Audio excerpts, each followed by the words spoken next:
I am recording now, and another here, backup. All right, great. So welcome everyone to the Tale of the Torment Trident, or Tormented Trident, depending on how I spelled it that day. Um, let's uh, let's give you guys some information that'll clear things up for a pair of you. Uh, but hello, Cassie and Danny. Hello. Hey. Hi. Um, I'll begin with just informing Scott and Tino that this game is a D&D 5e homebrew world. Is based on my book, or more so the events that happened before it. Romances do fade to black. The setting is sci-fi and fantasy. It's heavy combat, heavy roleplay, but natural ones and natural 20s are fails and successes respectively in combat only. It's a hero campaign in tandem with another in the Symphony universe, but here in port, as the underworld has been filled with fallen warriors and many attempts of Giax assimilating anyone he could get their grasp on, you witness Hyenda of the Shore, a dragon which protects Graenguana II, a known safe haven you meant to reach after the three of you met. Apparently here to welcome you, or if her aggression doesn't turn your way, that is. What you saw will begin with the recap, which I'll begin now. Because as shifting and sliding, the speedsters breach an area littered with iridescent light in the rock formations, having forced their way out of the rubble that lays about. The vehicle's flying past a thin, narrow passage that is just sized for it. The heavy crunching of a dropship not far away is heard, as it seems to be much louder in its whirring than before, yet not closer as you escape from it. The passage ends with the sight of 1,000 colorful pillars surrounding a humongous dragon, which expels rocks of ice and shattered snow, as you seem to see fire escape the mouth of this dragon, at least just by the jaw. A paradox. Once you were all in place, after Alice tells you not to fire at Hyenda, everyone positions themselves and prepares to shoot at the dropship as it continues its assault. Now in prime position, the dragon does expel its trapping and damaging ice, piercing through the dropship and pinning it in place, these ever growing icicles. When everyone shot with the speedsters, the lances were enough now that it was unable to avoid the damage to be destroyed into many pieces that explode into fireworks as metal plates fall flat on the sand or crash within the boulders that seemed to be part of the terrain but are clearly not.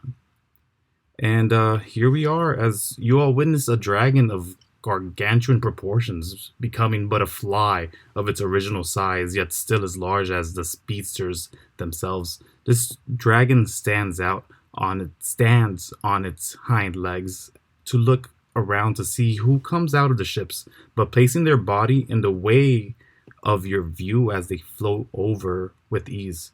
That same ease you felt in a single person airship. Alice gets out as well, rushing over to Hyenda, who does look back, almost signaling to keep away. Alice quizzically looks her way and seems to begin scanning the area as well, but from where she stands. You all see this through the speedsters. But yeah. What do you guys do? Wait, so who told us to not fire? Currently it was Alice telling you not to fire at the dragon, but you guys have pelted at the ships, and for the time being, you haven't noticed a group of people coming around in the corner a bit, but they are slowly making their way, maybe trepidatiously, because a bit of a battle has just occurred. I mean, it is over, right? Yeah. Hyenda already like moved up to be right in front of the ship. You see Alice halfway to it. I'll move them to show that. Da-da. Alice just gets out 100%. No, I can't touch her, so I don't. Yep, we'll have to pretend she's over there. But she was told halfway to stop. Do you guys step out of the vehicles? Do you guys stay in there? Uh, Yeah. Wait, so the wyvern or the dragon? Yes, that's tinier now. Mm-hmm. Okay. So the wyvern approaches the crash ship. She does approach the ship, yes. Then I'll stay in my ship, watch what happens. Okay. As you continue looking on, in a huff. So Fizz will get out and go look at the ship as well. All right. As why isn't this moving? Oh, okay. Yes. As Kuiko, as Kuiko is staying in the ship, we have Sid who's trying to open the latch, and he does so. For you, Cassie, Fizz, as unlatching the ballast doors, it becomes clear to you that you are not alone. Then, witnesses to your actions are nearing you cautiously, but as they seem somewhat impressed, someone took out a Giax vessel recently, having to evade one as it hunted them and several escapees of a workstation of the entity itself, one meant for the living. But yeah, you see a group Sorry, what did all of that mean that you just said? Yeah, once they're you slaves. Is that what you were trying to tell us? That they're slaves that are approaching us? No. You see people, that was more for them, because they would understand that, not you specifically, but you do open the door and you do see these beings. One of them looks like a small construct. There's two that look like a small construct and another one that looks like a dwarf. And here I'll allow them to introduce themselves proper. Tino, would you like to start? Sure. So first, you don't really see the tiny construct until the figure of a roughly 4.5 foot tall mechanical velociraptor kind of makes its way over, and then you see on its back is a saddle set up, and atop of that saddle is about 8 foot tall construct, decked out in sort of like bronzish brass looking armor, with these like little tiny wings on its back, that is like clearly holding something that looks like a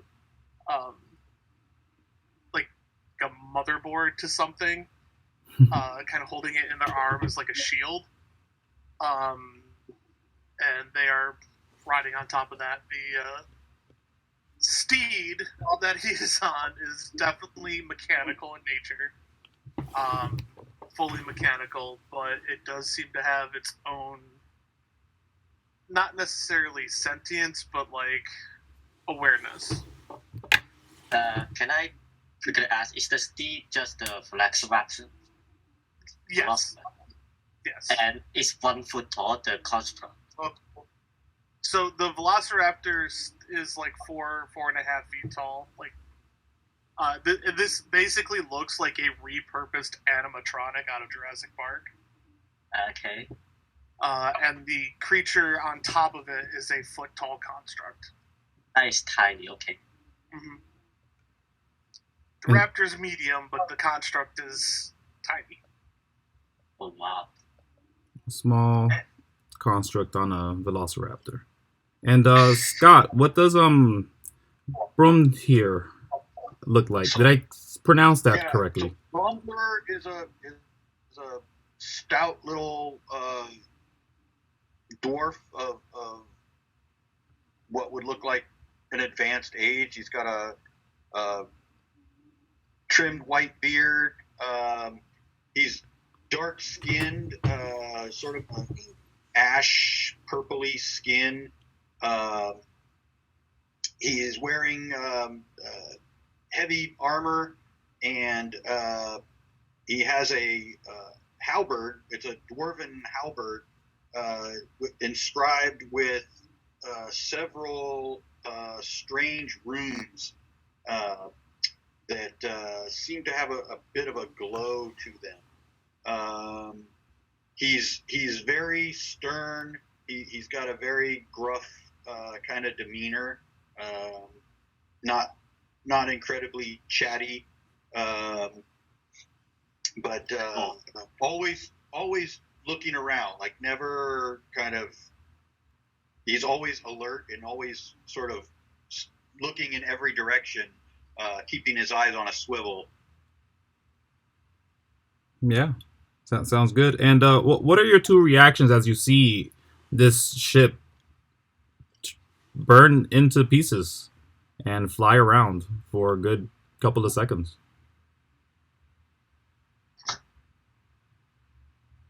So I'm looking at what. So we're on individual ships. I'm looking at the way you have the map set up. So we're all on the same ship. So you guys, the three of you, the two constructs and the there we are. dwarf, you guys have came in through an entry point that is used locally, and you just witnessed this. Okay. As apparently, Hyenda is here in the entry point to Graenguana II. Wait, what? Is a town, Graenguana II. Okay, do I have to take this down? If you wish. I mean, I post the videos, Is it an so actual town? it is a town that Bromdhur and Junk have both heard of. Bromdhur has been there.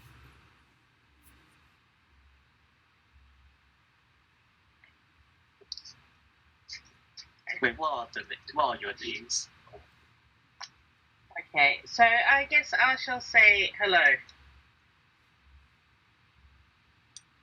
to these two comfortingly short people. I'm a short 3.5 foot.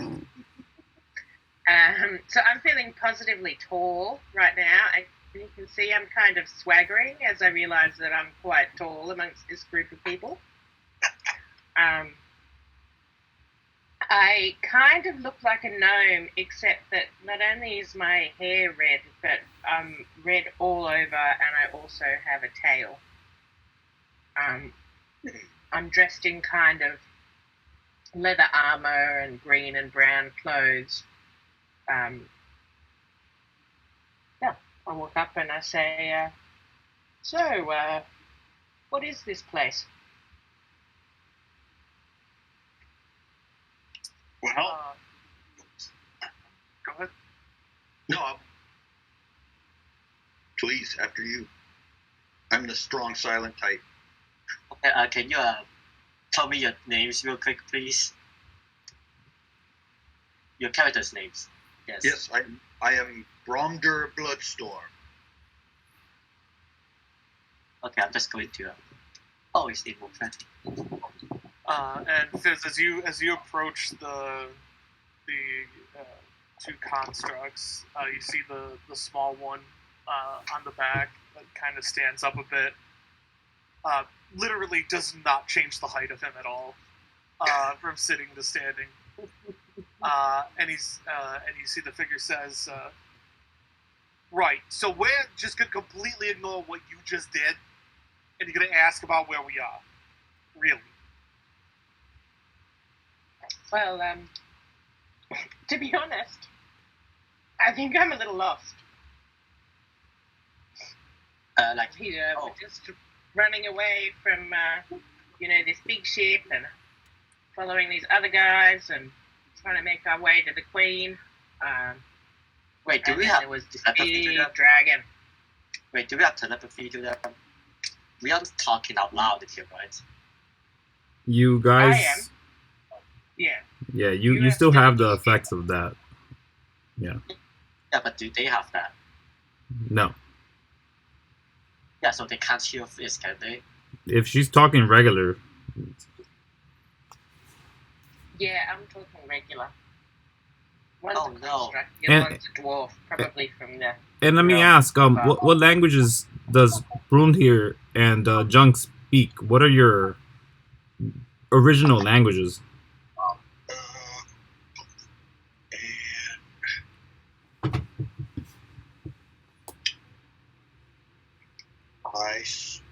Where did you go?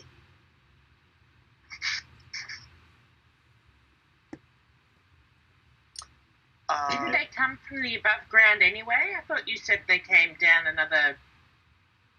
another thing from the world above. They came through a local way to get to this town. Oh, okay. Yeah. I misunderstood. I thought they were from the overworld, not the underworld. Yeah, I would say with passive insights, it's clear at least one of them is from here, maybe. I speak And Golden, the other one's Giant. I speak the other Common, one's Giant, construct. and Undercommon. I'm so sorry. Repeat that, Scott. I speak Common, Giant, and Undercommon. And which one would you choose as This is what you grew up plot with? thing. This is a story plot thing. To sum it up real quick, there was a curse a long time ago that made every language the same. Well, at least in context, but the underworld haven't had that curse yet.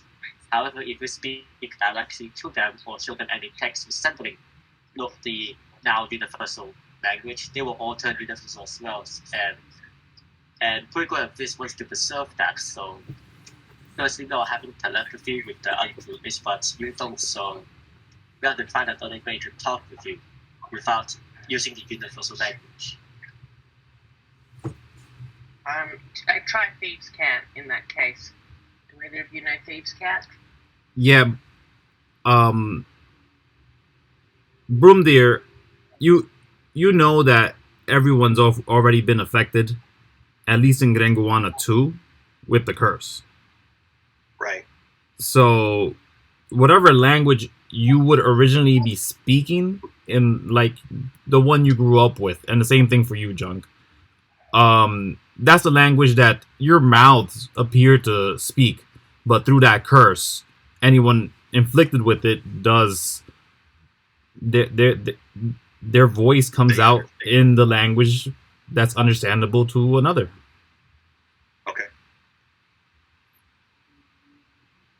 Okay. So it looks like our voices are being dubbed. Yes, exactly that. That is a perfect description of it. Yeah.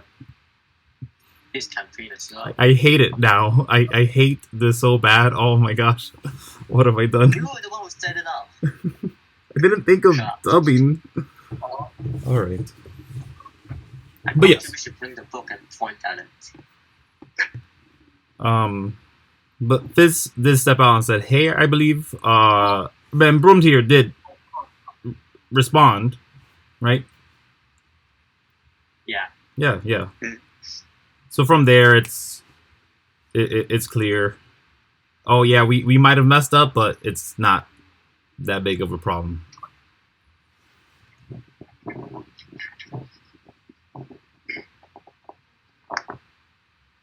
We're all happily infected together.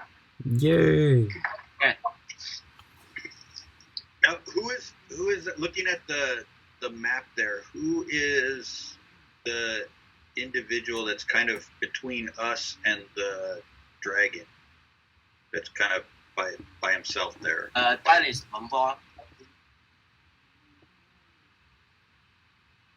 You mean this guy, right? Yes. Yeah. That is Bromduhr. Okay. Bromduhr Bloodstorm, yes, just Bloodstorm. Oh, that's me. Yeah. Okay. I thought I was in that group of 3 then. I thought you were as well.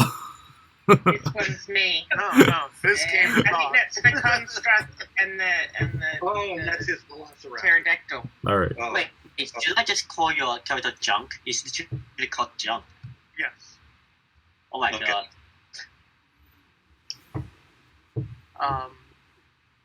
But yeah, I guess to Fizz,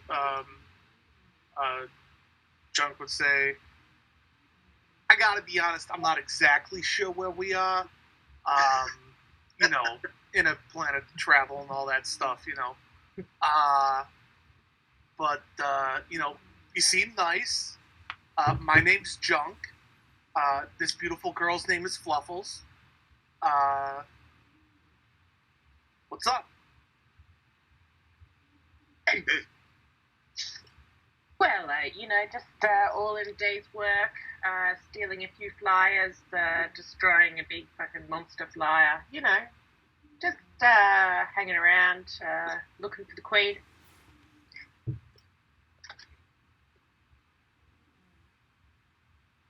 Right. You guys wouldn't know the way to the Queen, would you?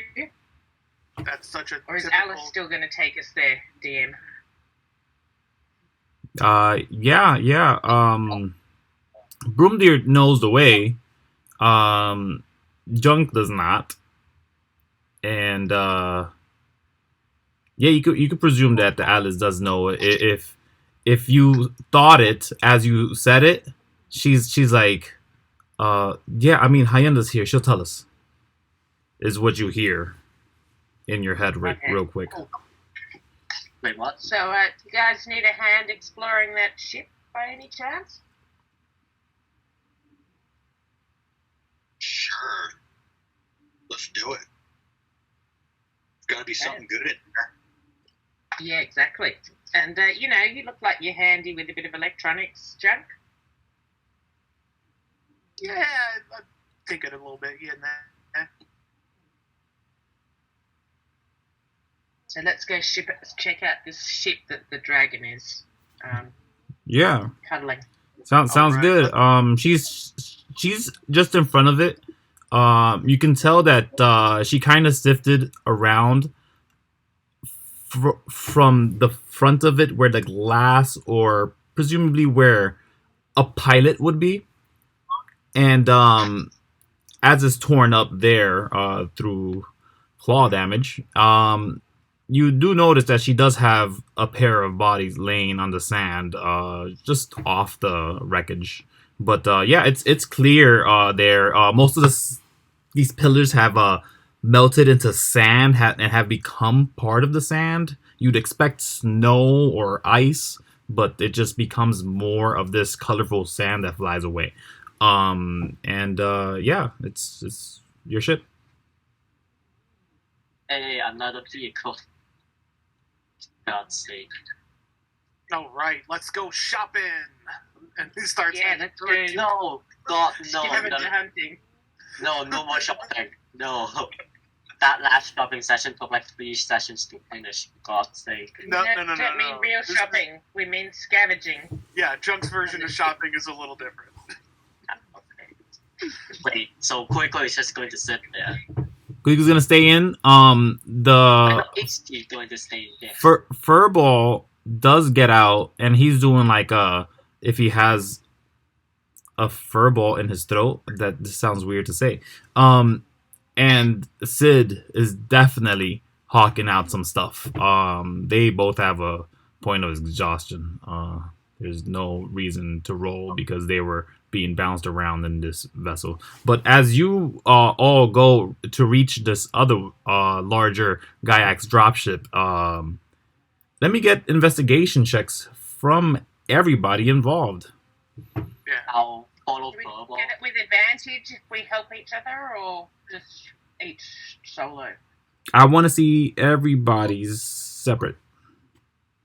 I'm going to follow Furball outside. 11 see what he fifties. thinks. Mm-hmm. Straight roll. Yes, please. Also an 11. Okay.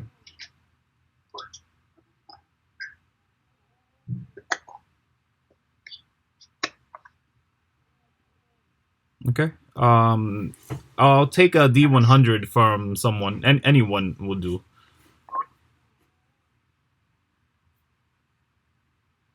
I will say though. My You're passive- kidding. Good. I You are say kidding. My passive investigation though is a 22. Just so you know. Oh, interesting. That's information I'll take into account. But that 100 just kind of Hold on. Basically, he would randomly tells us to roll a D100, D6 or something, and the higher the number, the better. Okay. And I got 100. We get a legendary item. So, is there something that you guys are looking for mechanically or specifically from the Giax dropship? Because you're gonna find it, but I want to know where your heads are at. Some real long range damage, basically. No. Let's think about it. This campaign is mostly utility based instead of damage based. Let's think of something that will give us a whole lot of utility. Well, Especially you know what we don't have?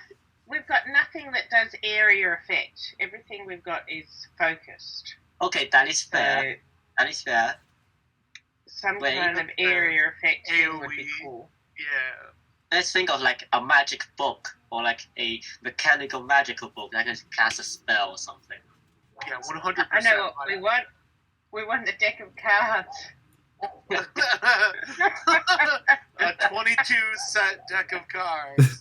A magical cards. Ooh-wee. Every time you draw one, something random happens. Yeah, something like a grenade launcher or something like that. Okay, yeah. Well, Yeah. as you guys sift through large pieces of metal and a lot of burnt plastic or melted onto itself, and it's just an accumulation of a mess. Somehow there was this box. And in this box, after it got wiped off, and it was like, oh, it has a latch. Open the latch. Bromdhur actually finds it with Junk. And there are a pair of boots of speed in there. That's your D100. And that passive investigation, that it was a 22? Yeah. Yeah. And who was that? For Junk? Yeah. Phew. Junk has a passive investigation. 22, Yeah. Passive perception 18. Yeah. You find what is the remnants of some kind of, and it's crusty. It's scorched. It needs heavy repair, but it seems to be some kind of laser weapon.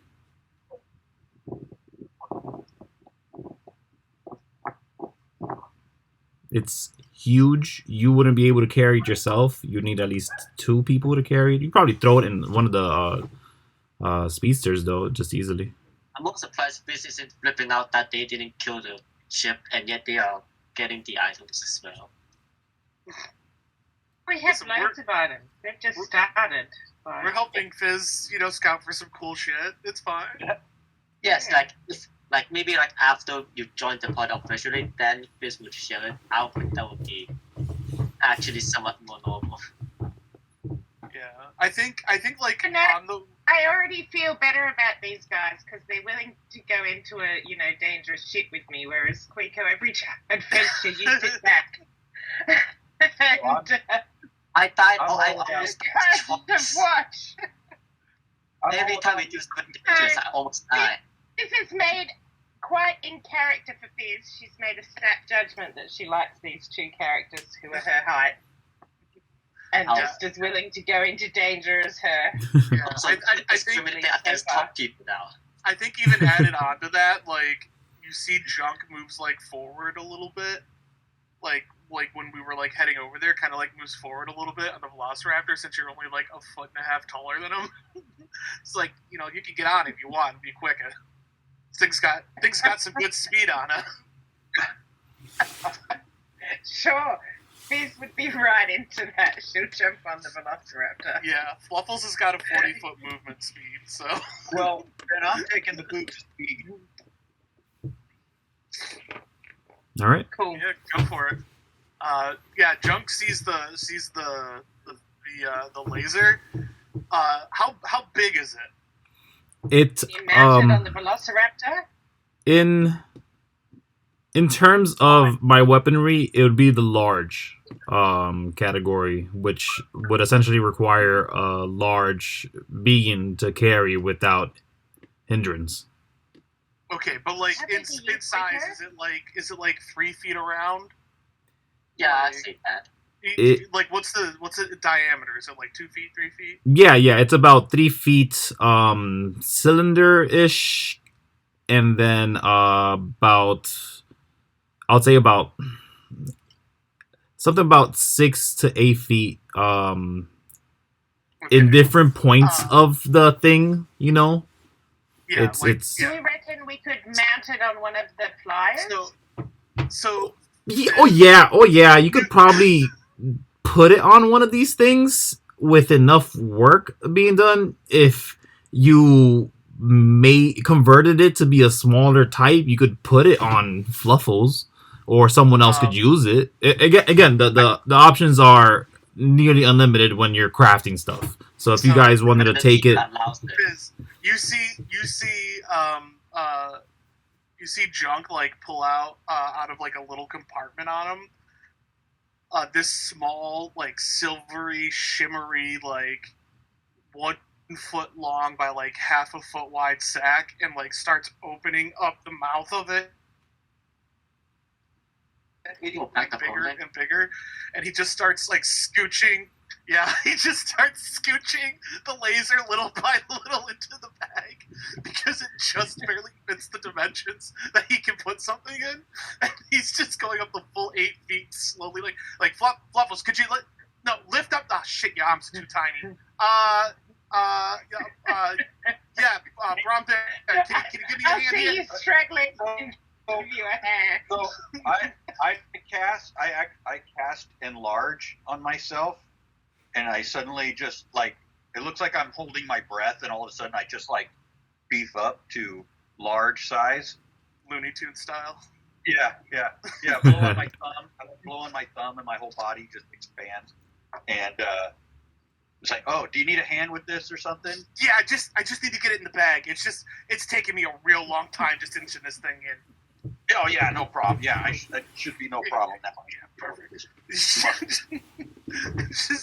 As you just lift it up and just slowly shimmy the bag up over it until eventually it envelops the whole thing. Whilst they're doing that, I'm taking measurements of, is it Fluffy? Fluffles. Like truffles, Fluffles. but fluffy. Yeah, but Fluffles. Okay, I'm taking measurements of Fluffles and starting to like sketch out some diagrams of how we're going to mount this weapon on Fluffles. Oh wow, just directly. Oh yeah, you don't see it, but Junk has a full book on like body armor and laser armor and just all this rocket boots, like for everything for Fluffles. He's got like designs and stuff, but yeah. You do see, like, as you're like looking at her closer, the eyes are like legitimately, this looks like an animatronic that's just been like sheeted with metal, essentially, like very thin metal. You can like it doesn't do the Velociraptor like purr or clicking, but you hear like the gears and stuff inside doing the clicking sounds instead. Very cool. But yeah, thank you so much for helping me out with that. That would have taken me a whole day.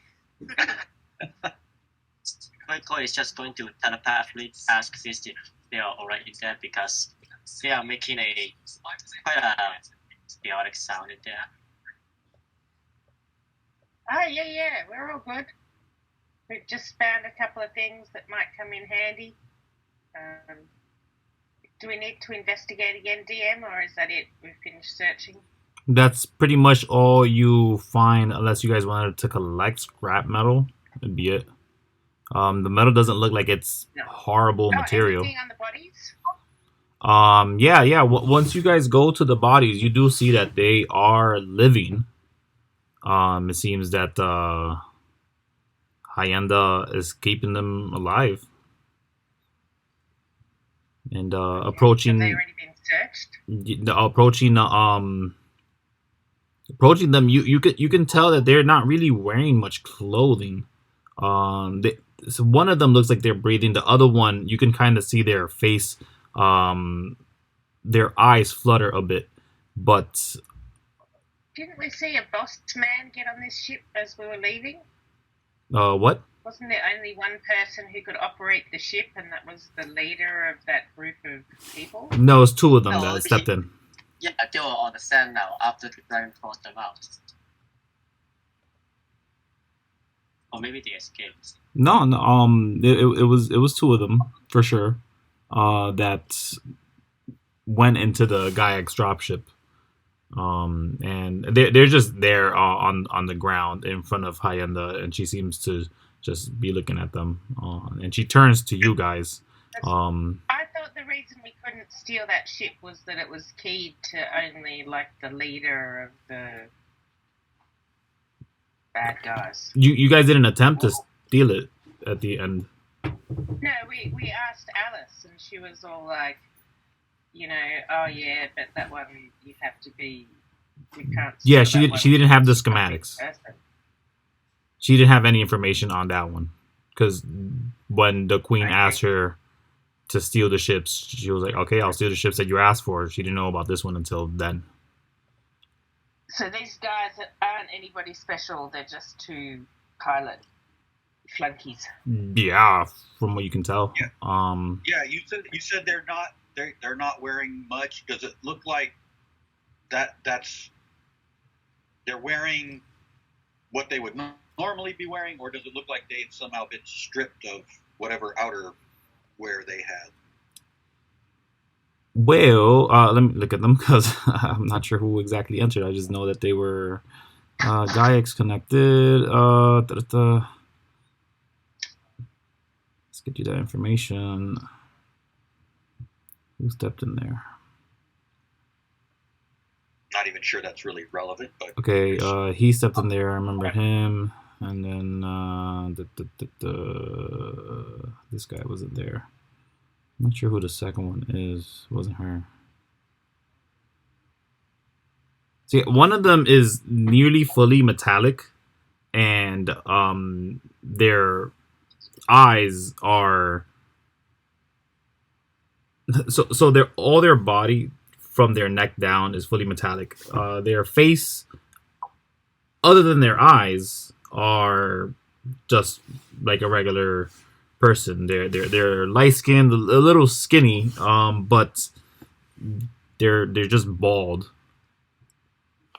and they do have like what it looks like if goggles were inserted into someone's eyes, kind of deal. The other one, they look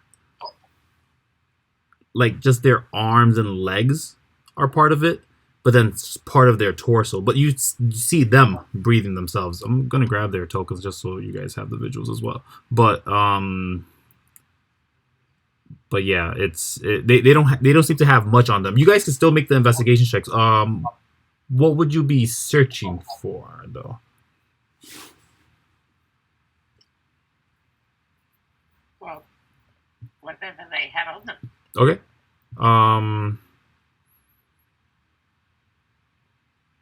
Yeah.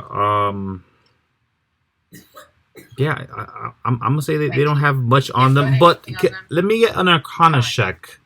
From anyone who would like to check them out.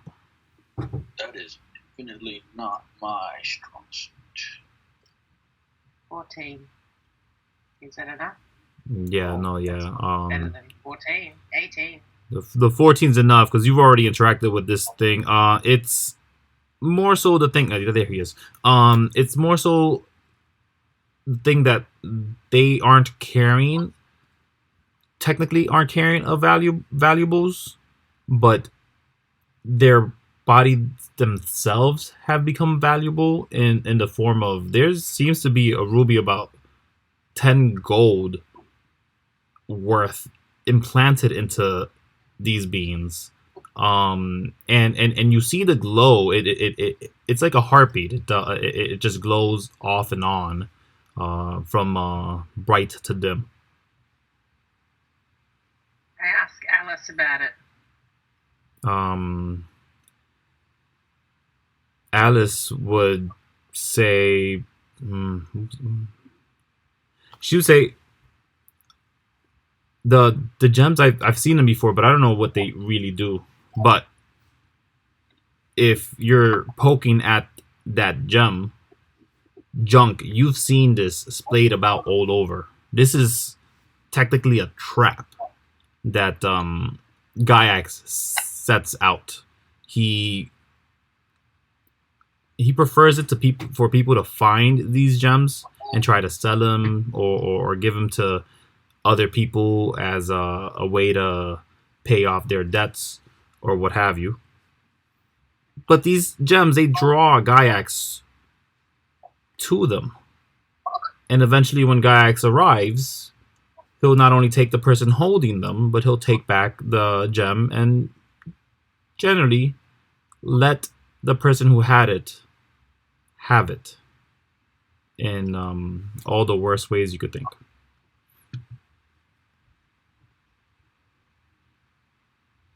But you So what happens if we smash the gems? I say as I smash the gems with my dagger.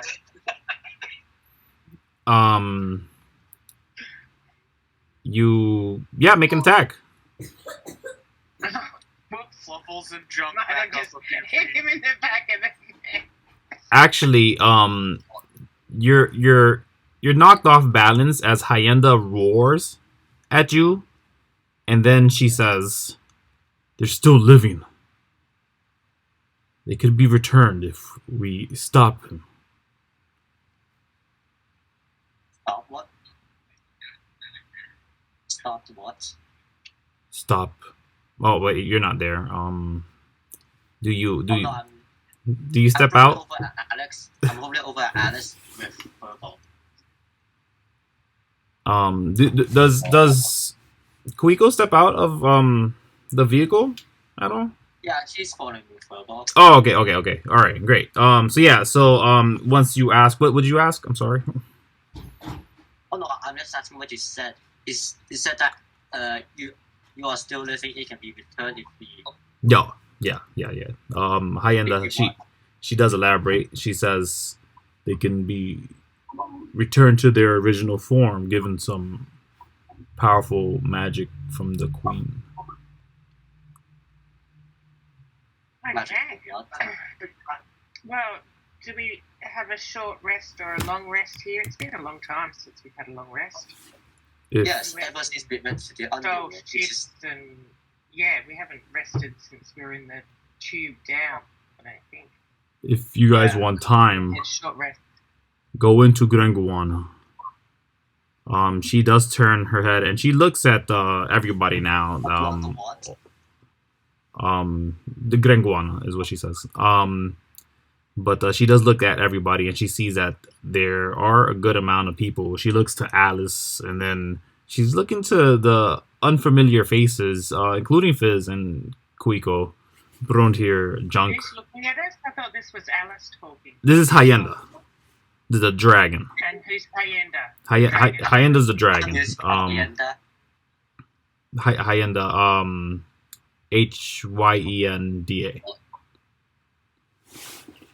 How do you spell Graenguana? Graenguana. Guess. You won't be too bad. Not in this style. How do you spell it? I'll show you a map in a moment. But Okay. Hyenda, she is looking at everybody quizzically. And the only one she's met there is Alice, and she says, "Is this the heroes you brought to Queen?" And Alice says, I guess. Kinda, sort of defeated, to be honest with you. She's kind of as confused as you guys. Well, I mean, some of us just Step showed forward. up. If he's talking to us, as this is the first time the dragon's shown that it's interested in interacting with us, I'll step forward and say, I'm Fizz. Nice to meet you. Thanks for saving us from that big ship. No problem. You've already done a great service to the Stratum. You've kept Giax away from these things. I hear Alice talk about them like they're dangerous. I don't know what that means. Kuiko is still back there next to us, just staring at the rifle. Yeah, Alice, she chimes in. She says, yeah, anybody could drive them. We were just flying around them like they were a toy car. I don't know. She wouldn't say a toy car. Like a toy ship. It's ridiculous. However he set this up, we gotta take a good look at the hood because if we could replicate it, it's unlimited potential would change everything in here, and that's what the queen wants. She looks to Hyenda asking. Junk is standing on top of his velociraptor, like listening very intently about. We have to like get under the hood and try to replicate it. Junk's like, yeah. Mm-hmm. There's 4 of them, so Let's keep talking. Hyenda does say though, yes, that could be done in time.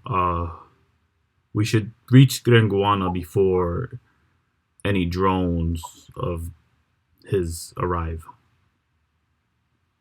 She does turn around slowly and walks to the eastern corner of the this field.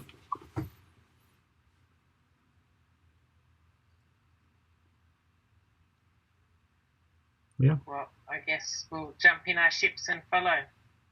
Okay. Sid, who was supposed to be the one leading you around. From a lift ship if they want. Sid would say, don't do that. I think these things are meant for one person only. This is not worth driving in there for any amount of time. And he has like sick all over on the corner, and he's not there anymore because it was smelling bad. But he did go and have a bad time somewhere. So is this town within walking distance, not flying distance? We just walk there and leave the ships here for the dragon to plan or map or do whatever. I'd say Graenguana. She walks all the way to this edge over here, and she turns around obviously as she was walking away, you ask her, just bring the ships. It's right here. And you see her kind of just walk around the corner a bit, and she kind of disappears. But you see her just walking in to what you presume is a cavern, and after a second of investigation, you see there's a walkway through. There we are. I bring the ship. Yeah. He said, do you need a lift? Whatever they wanted. He said, do you want Apparently a there's lift? no room No, for a lift. Our cabins are full of vomit. No, I'm taking. I'm good. Okay. I'm walking. Sid walks. Furbo kinda just limps. Limps somewhere. Yeah, he's limping behind Sid as well. But yeah, eventually you guys just make it to Graenguana, which Hey, wait, if Furbo is slipping behind Sid, then how are they going to get over there?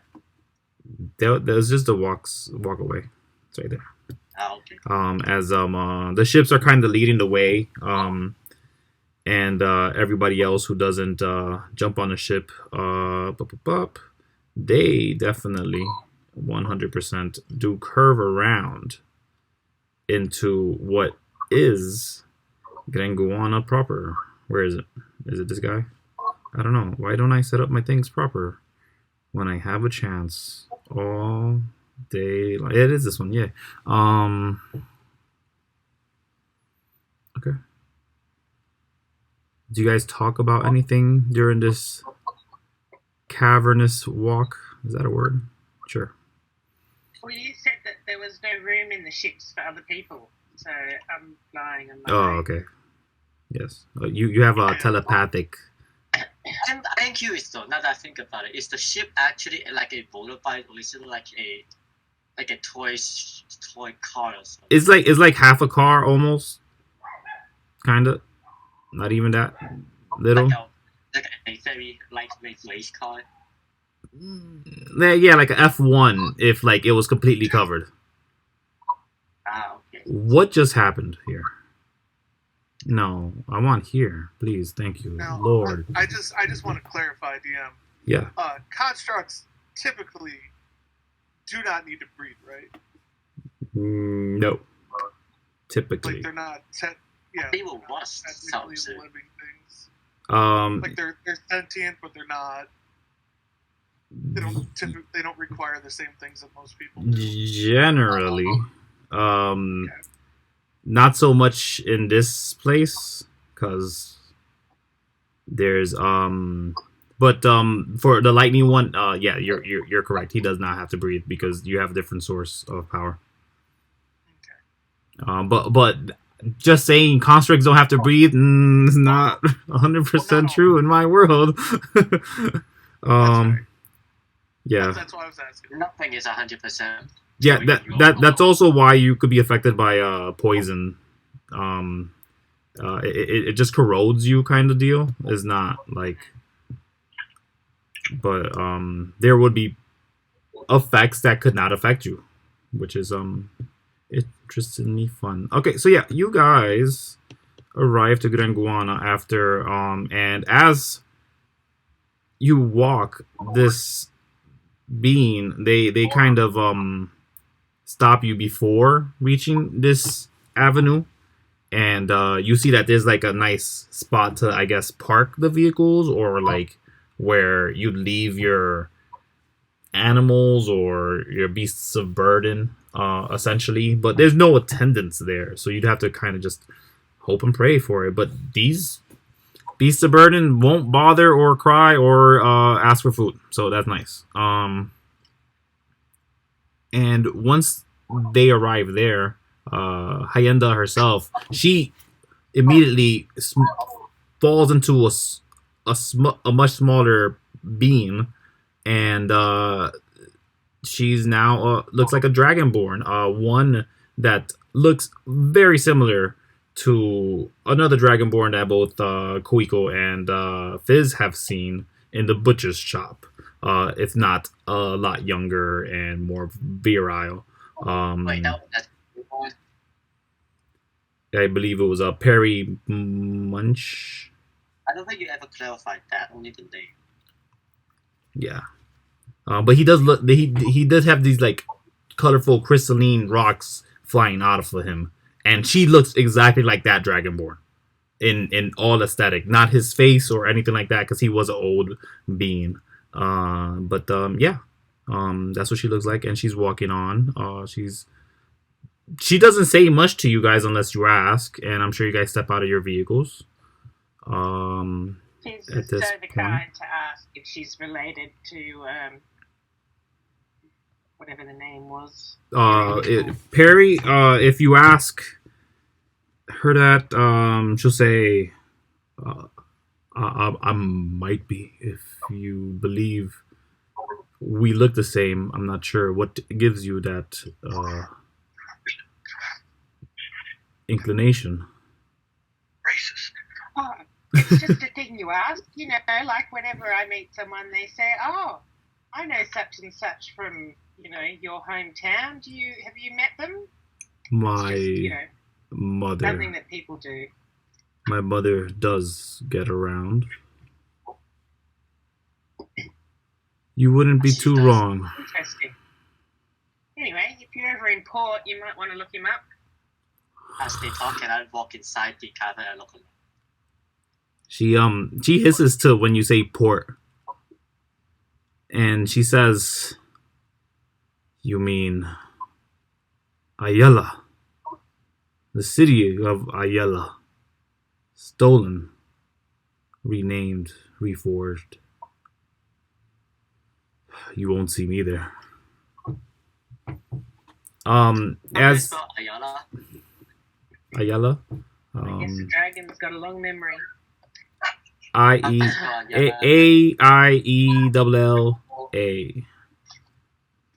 Thanks. Yeah, as you guys enter Graenguana, the homestead of the Silver Banner, once thriving community has been dealt the worst hand. When the forces of Giax broke through the towers enters, the Silver Banners held them for 108 days. On the 109th, early in the morning, Giax appeared with vessels of great power and flight that vastly overtook the machines the Elven Court commissioned.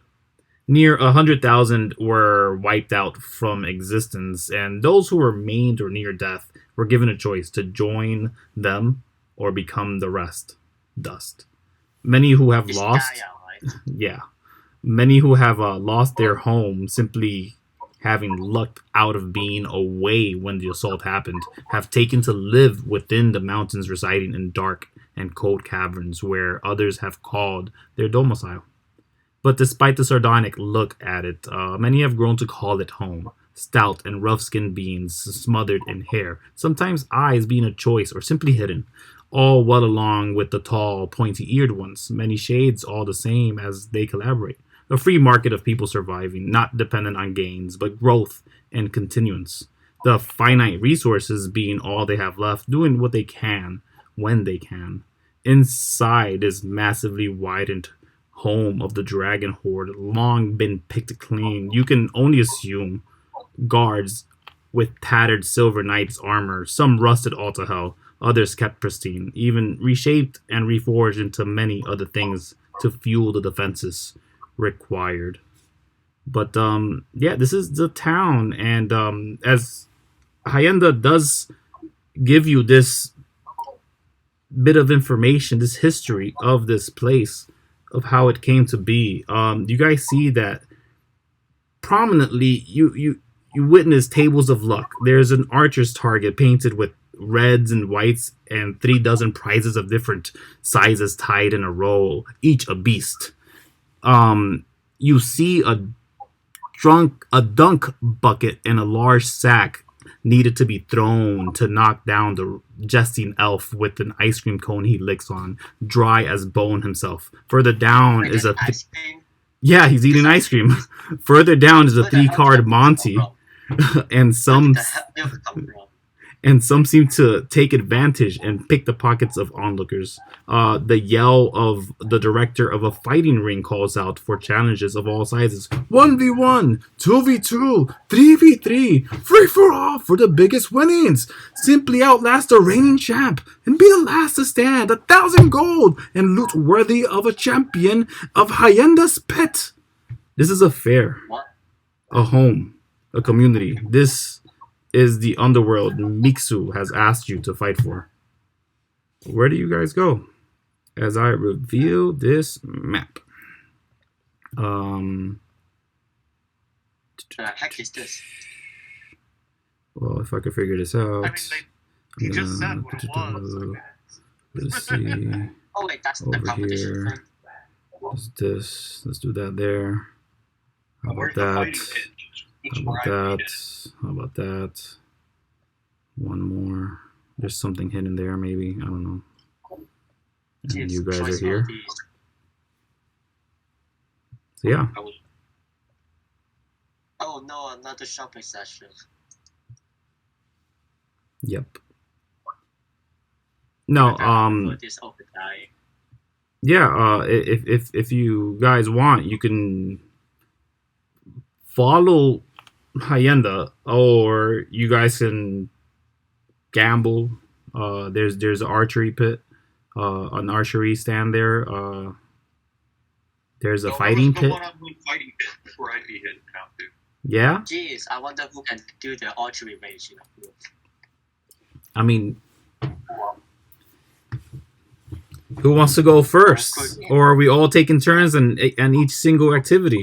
There's a elven guy that was like, as you guys walked through, he was sticking his tongue out, and then he put both his fingers under his eyes and like pulled it down to do this mean looking face to you guys as you walked past. But you guys were just making the rounds with this dragonborn Hyenda, who is talking to some people, sometimes shaking hands, looking to some others.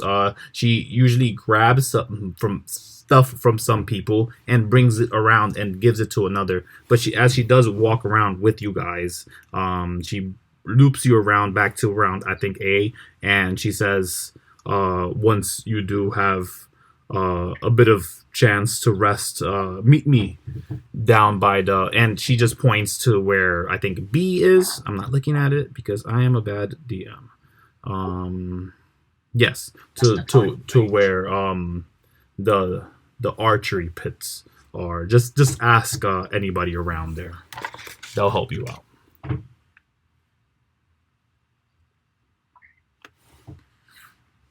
Yeah. You guys have the run of the place. Well, Bromduhr wanted to try out the fighting pit, so let's go watch Bromduhr fight, see what he's made of. Fight? What? Wait, what is Kuiko going to do to that?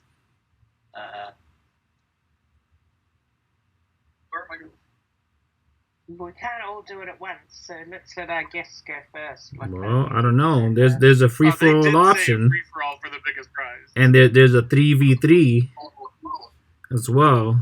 So maybe you guys can convince them to get a 5v5 for a nice big pot. Try to take that free for all pot. I don't know. Anything's possible here. We're in the Free for all is like a battle royal where like only one winner. Okay, wait. Let's role play this out, okay? Let's go from the start. How are you going to suggest this to everyone first? Well, It Bromdhur wasn't said me, that it they was wanted to go. Bromduhr Yeah. said he wanted to go. And I was I like, wanted yeah, to let's go. go. Yeah, let's do it. Let's go check it out. So we go check it out. Let's check it out. All right. Okay. Kuiko is just going to follow behind, almost drowsy at this point. Yeah. So we're going for a fight. Yeah, where's the fighting pit? Yeah, the fighting pit is between D and E, just around over here. You heard the guy yelling about. Pretty sure, at least I hope. Yep, he's right here. I see him. He's a captain-looking fella for some reason. Yep. The moment you guys start lingering around there, you see someone who seems somewhat familiar to you, Kuiko, but you're like, no. That's So are we No. telepathic with everybody, or are we speaking and they're all already infected with this? What's the go again? You're speaking telepathically with whoever is affected with those hit points, but everyone here seems to be affected with the curse. Even the announcer here, he's just yelling about, and it sounds to you like Gnomish, if that is your language that you prefer. But yeah, as you guys arrive, first of all, Furball rushes all the way over to this gentle thing over here, and immediately that being kneels down, also looking kind of like a wolf, and he rubs on him. This guy over here. There is so many over here. I don't know which one.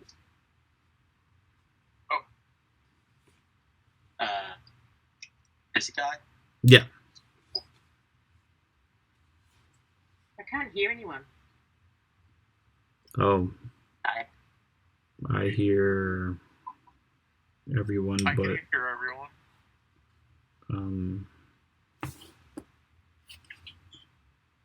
Kuiko is going to Do rush I? over and see what happened to Furball. Oh wow. Where is this thing? Oh, okay. There it is. Can you hear us now? Yeah. Much better. Okay. Okay. Okay. So Furball is like here. Yeah, Furbo just ran up to him, and he's just like scratching his neck and rubbing on him. He's like they're looking very familiar.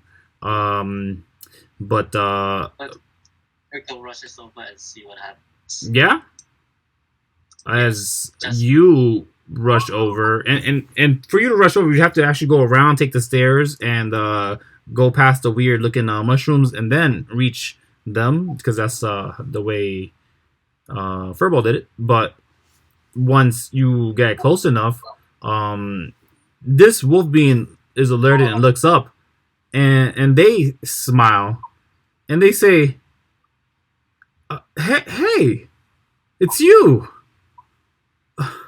Hi, how are you? I thought I smelled you guys. This is crazy. What are you doing here?" He sounds very familiar. He sounds like you're familiar to him. Sorry, I meant. Oh, Is this the strange wolf thing that gave me the stick? I still don't know what it does. wait. Wait, repeat that, Fizz. Okay, so like You know, we were walking through somewhere and then this strange wolf that wasn't a wolf Yeah, came up and said something and then gave me a glowing stick that I showed to people and they freaked out.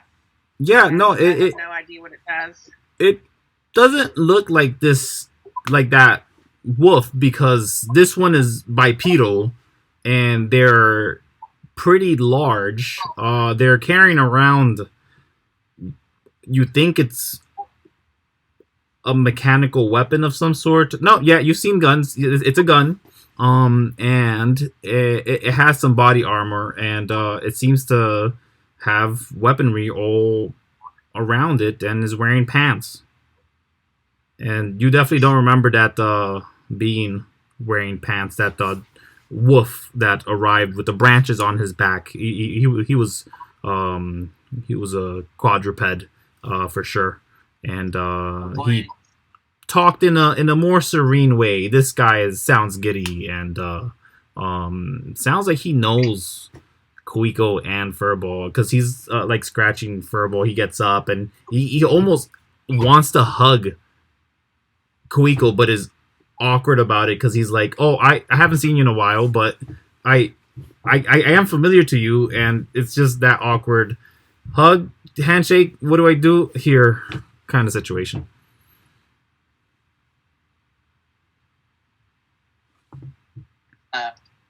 Kuiko is going to ask Furball if Furball knows this person.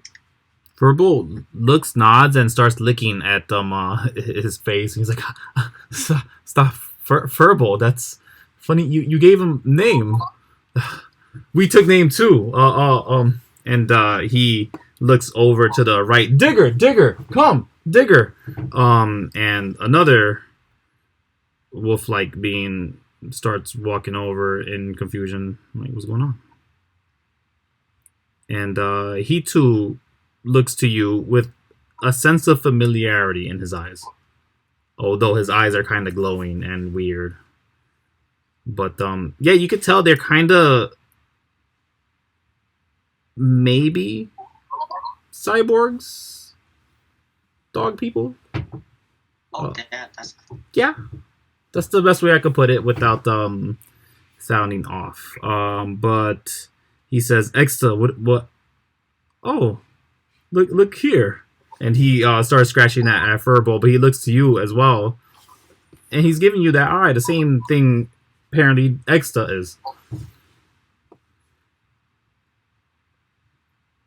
Wait, can he talk? They're both talking. Oh.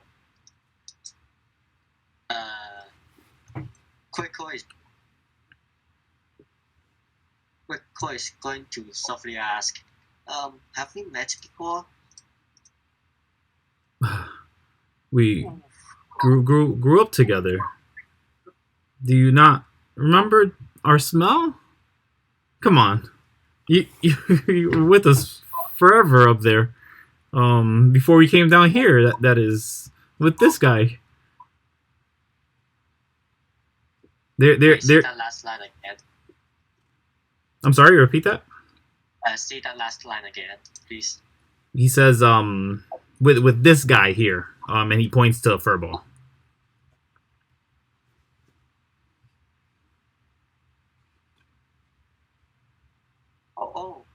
I'm sorry.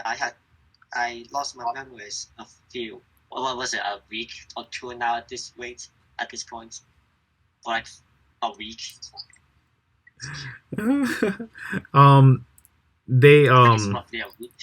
they kind of shrug, and they say, well, yeah, that's fine. I mean, I'm sure as soon as you get a whiff of us, you'll remember us. Come on, and they put their palm out, and the bigger one, he actually raises his armpit and then puts it down and then puts his palm out too. Kuiko looks a bit shocked, but still does it. Okay. So she takes a small sniff. Yeah. Make a history check.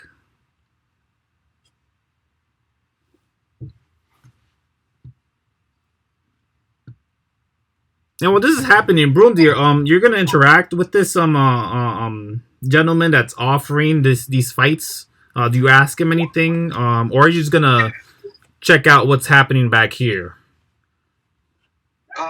So right now, so are there fights going on right now? Yeah, yes. A fighter, finally, yes. What kind of fight you looking for? We got all the fights. We could set you up with the 1v1. If you got a partner, we could do 2v2. What are you looking for, buddy? Is there a champion or anything, that somebody that's the king of the hill around here? You want to take on the champ on the first one? Oh man. All right. Listen, I could get the champ. It's gonna take me a day, but I could get him. He doesn't fight alone, so I suggest you bring whatever you can. He laughs at himself. He's writing stuff down. So he's afraid to fight alone, huh? Okay, well, give me 2 guys, and I'll take on 2 guys. I think I saw you walk in with and he's looking around to everybody that came around, because you guys are a group, pretty lit up group. You walk down a block and everyone's breaking their head or neck. Yeah, he says you could bring everything you got, is what I'm telling you. He's big.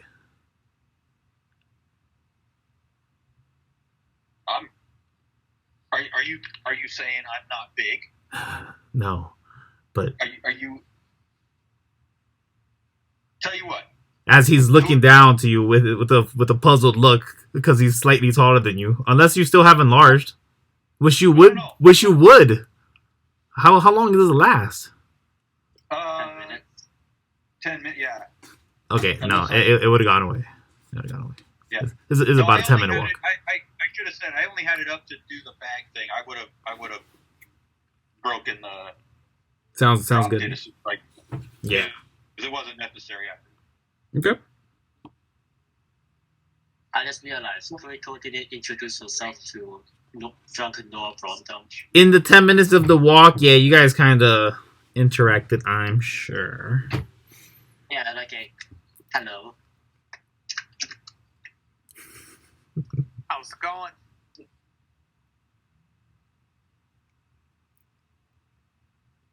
That sign is exactly what Kuiko would do. Oh. Very good. Good talk. Well, do you have 2 guys? Do you have 2 guys right now that are ready to go? You just want a exhibition fight? I could get that round it up in about an hour. Yeah, for sure. You don't want to fight the champ? There's a lot of money riding if you take him out. Oh yeah, no, I don't care about the money. Let's do it. Okay. I mean, my friends might care about the money. I'm not saying I don't want the money. I'm just saying that's not my motivation. So he scratched off like for the third time on a piece of paper, and then he stops writing. He looks at you and he says, "So how many?" Well, I'll take 2.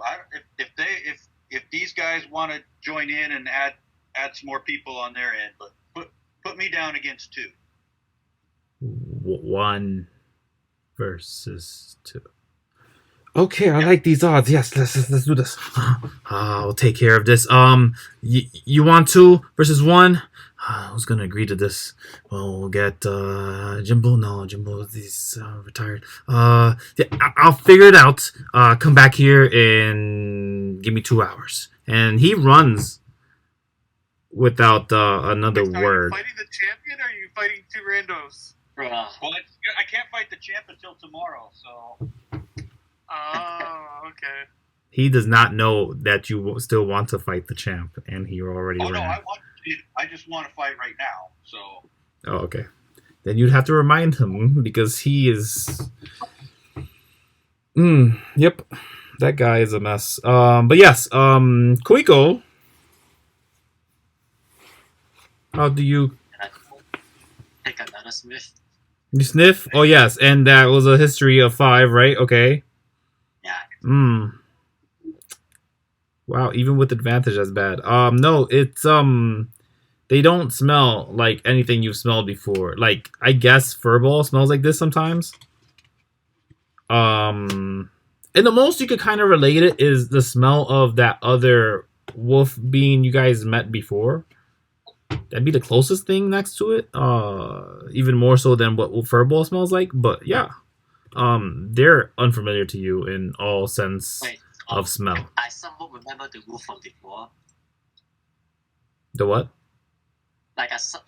They somehow somewhat reminds me of that wolf from before. From with the smell, yes. It just clicks a little bit. Mm-hmm.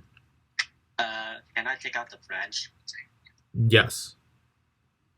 And I ask, were you the one who gave me this? And I'll take out the branch, holding it, cover it a bit. Well, not cover it. I don't think she knows about it yet. Wow. Hold on. I have to check something.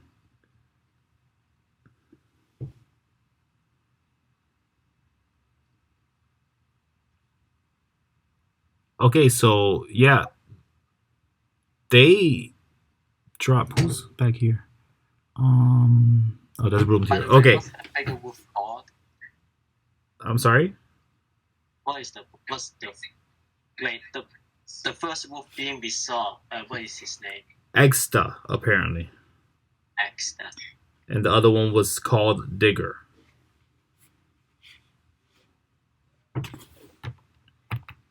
But you see, as you pull out this branch, Exta drops to his knee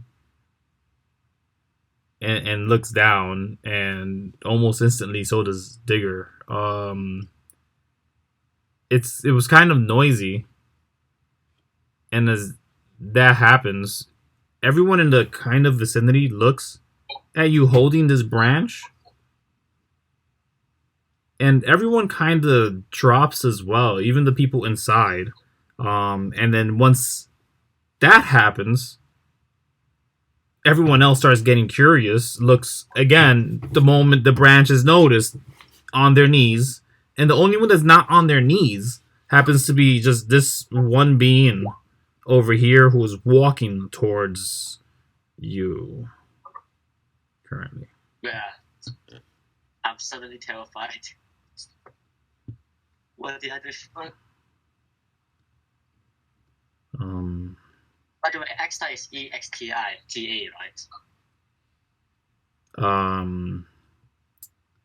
Yeah. Your best guess is what it probably is. Okay, Exta. Sounds cool. I can't grab this token of this lady for some reason. So yeah, just we'll have to imagine that she moved over. What is going on with my system here? This is all just 100% fudged. There she is.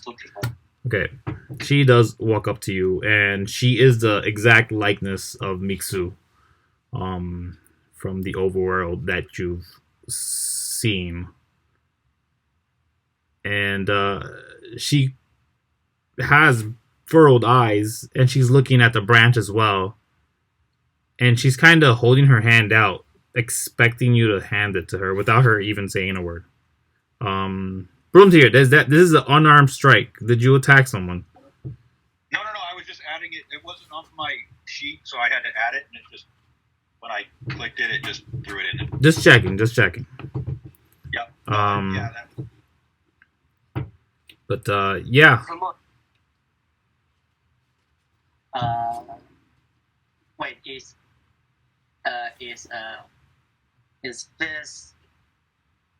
this Bromdhur and Junk okay? And is Purple okay? Yeah, everyone else is fine. No one. None of you guys are on your knees, but everyone else. Once a row started going on their knees, another row started going on their knees, and then another row, and everyone else just like with their heads down, sort of peeking up every once in a while. But again, the only person not doing that is this person that looks exactly like Miksu, who has walked up to you and is expecting you to hand her the twig. I immediately brings backwards and slowly walks back. Okay. She doesn't follow you further. She puts her hand down and she starts looking around. She doesn't say anything yet.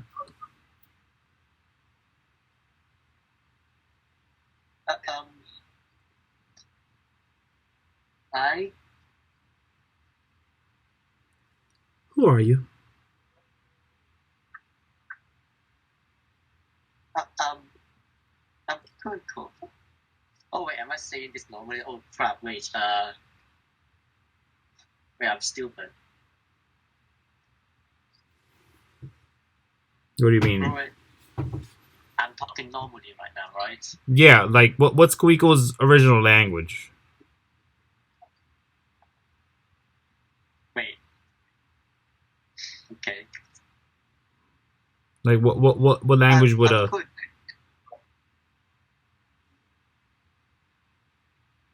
Danny, what language would Kuiko choose to be speaking, or at least the one she learned in an early age? Probably common. So yeah, so you're speaking common to her, but it's being translated just fine, and she's speaking. And if you know Elven, or if you don't, you kind of can tell when people speak it.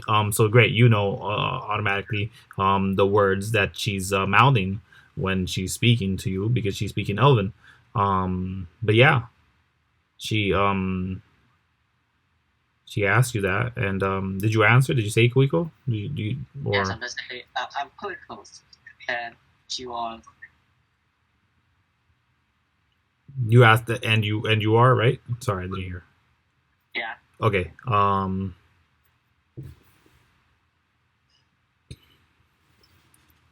She says, "I'm." And as she says that, she takes a step back, and the wolf being looks up. The Ixta, he does get up, and he looks to her, and he now looks like he's ready to defend her if necessary. As he does get up and holds his weapon to his side. As she was looking around, and then she says, "I'm the princess here."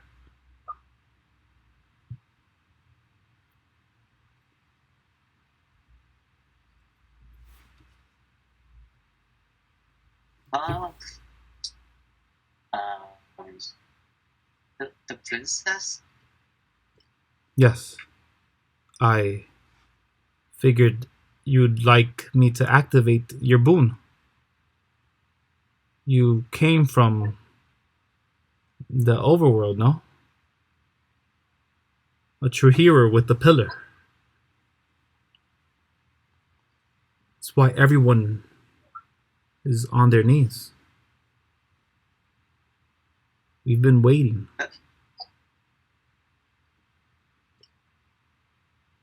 The pillar? What do you mean? She points to the branch and then asks you to hand it to her, or makes the motion with her hand to hand it to her as she takes again a step closer.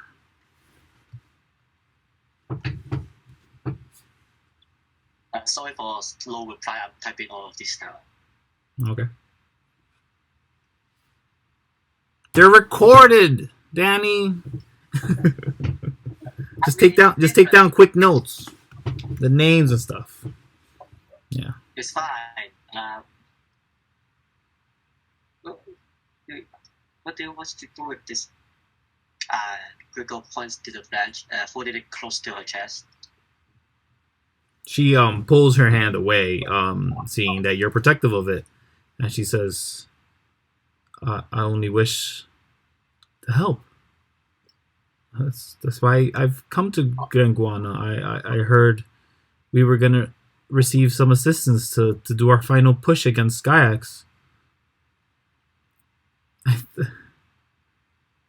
I thought you were here to help." She kind of looks solemn now and unsure what your intentions are.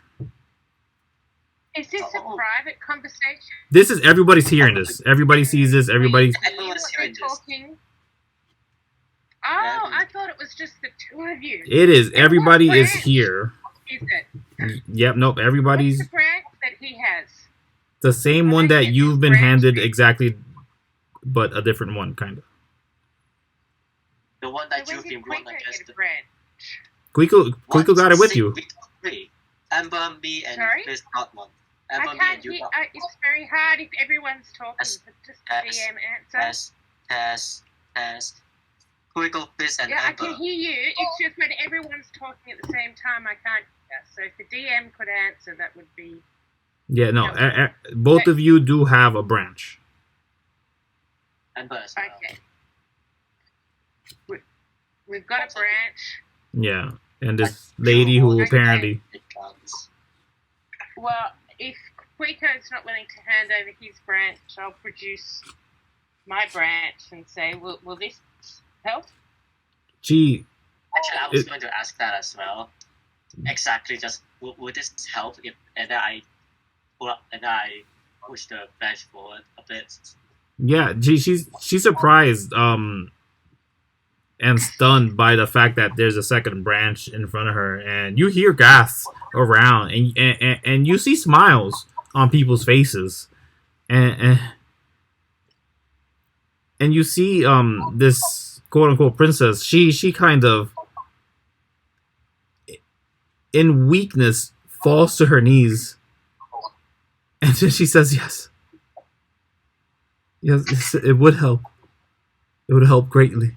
And she forces herself up, and she grabs any sticks that are extended. Fizz is holding hers out, right? Yep. So she grabs that one. Does Kuiko extend her hand? Before I hand it over, can I make an insight check to make sure she really is Mitsu's? And I would have asked also, Okay. that she looks very much like Mixu. What do you say about Mixu? 8. I just say when I first meet her, because I thought it was just Kuiko that she was talking to. I would have just said, you look very much like a close friend of mine. Okay. All right.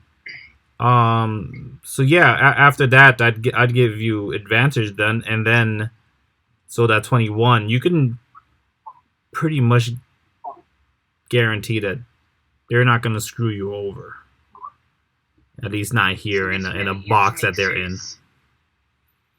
a relative of Mixu's and probably the princess. Oh yeah. Most likely they're true to their words.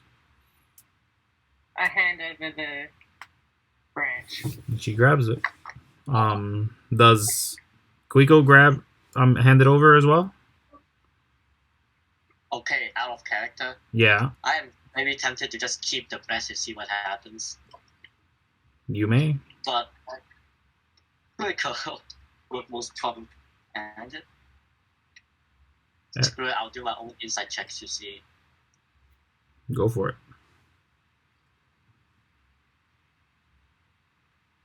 Oh wow, the exact same. They're probably alright. Okay, then Kuiko will also keep the branch. As she holds it, holds these and they're relatively small branches. They're not humongous things at all. Is this the branch with 3 forks from the Yep. beast? Yes. Okay, I'm gonna delete that from my inventory. Well, you don't have to, because as I'm gonna disable it. they kind of explode in size, it seems like it's growing. Brambles flying out of the sticks themselves, and these become essentially flying brooms with a caveat almost instantly. They offer a 50-foot movement, but you guys aren't gonna like it. Okay. Yeah.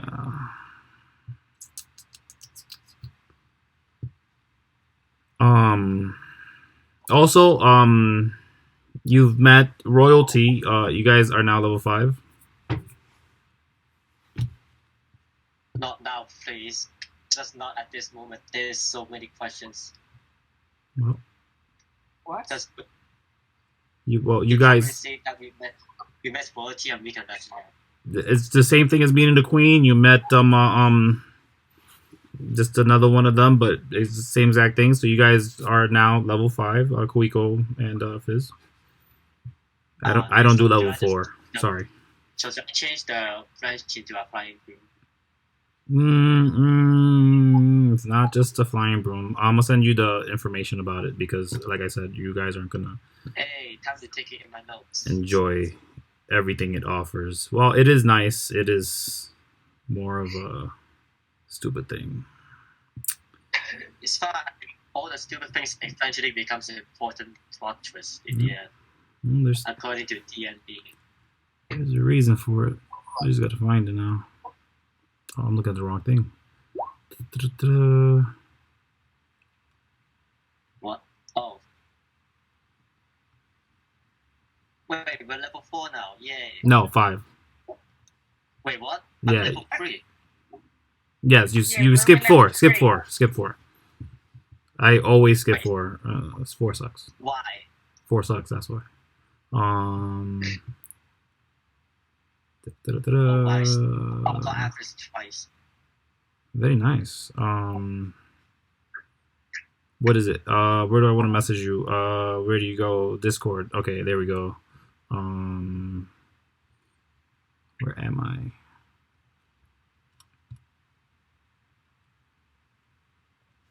Yeah, I'll just put this here. Oh wow. I'm going to write that down later. But you can just copy it and paste. And that's it. I always edit the messages you send because it's actually photos and not my style. Oh, all right. Makes sense. All right. So yeah, she hands you these things back, and then obviously you guys accept them. And then she kind of just backs away, and then she bows her head. When she does that, everyone kind of just gets up, and kind of moves on from what they're doing. But you can see that they keep turning back to look at the group, specifically those 2 that are carrying the branches, because they seem to hold you in a different light. And Broom here, to that effect, you know of these branches. It's been fabled that the ones to carry the branches are the ones who will free the underworld. The branches have never arrived for, from what you know, thousands of years. Okay, Which can you give me like 2 does minutes? it, which, yeah, you know that it's been thousands of years that nobody has come to free the underworld. We just been waiting for these heroes to show up eventually. They've never showed up until just recently, just now, something. A semblance of it. But yeah, what do you guys do next? Do we because Give me like 2 minutes. What's the fight? Yeah. We say we need to meet with the Queen too, as soon as possible. yeah, before That's- she I'll level up wakes later. up. that's I'll our just level up.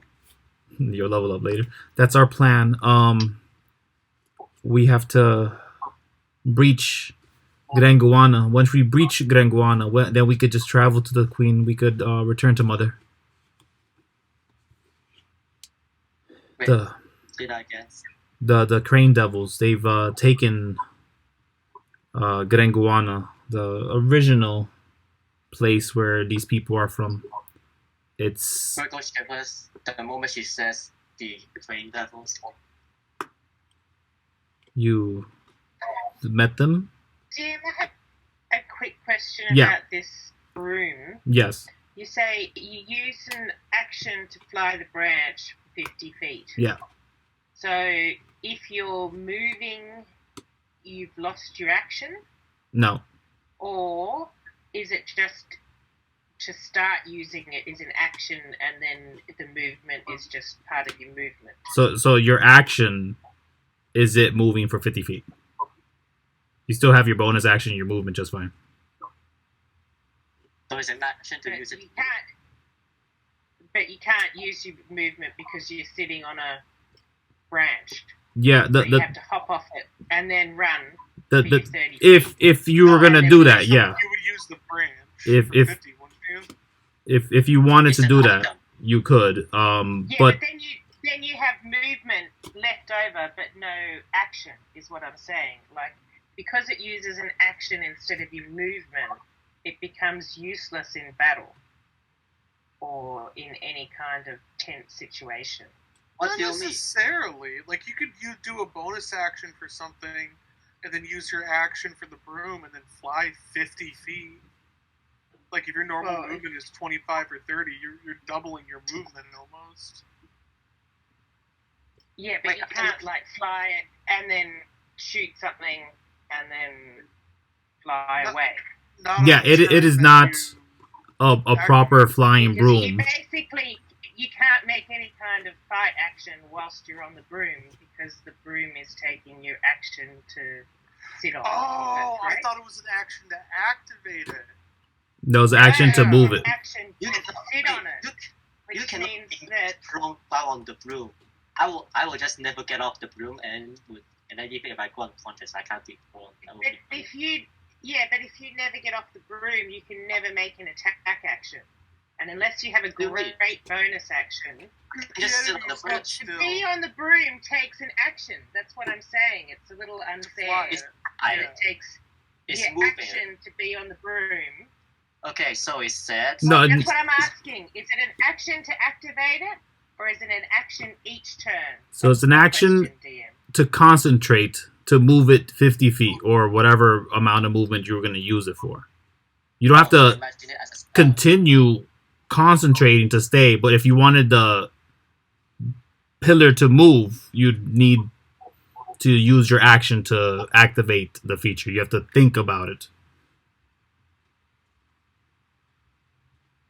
So Yep. Could we change it to a bonus action?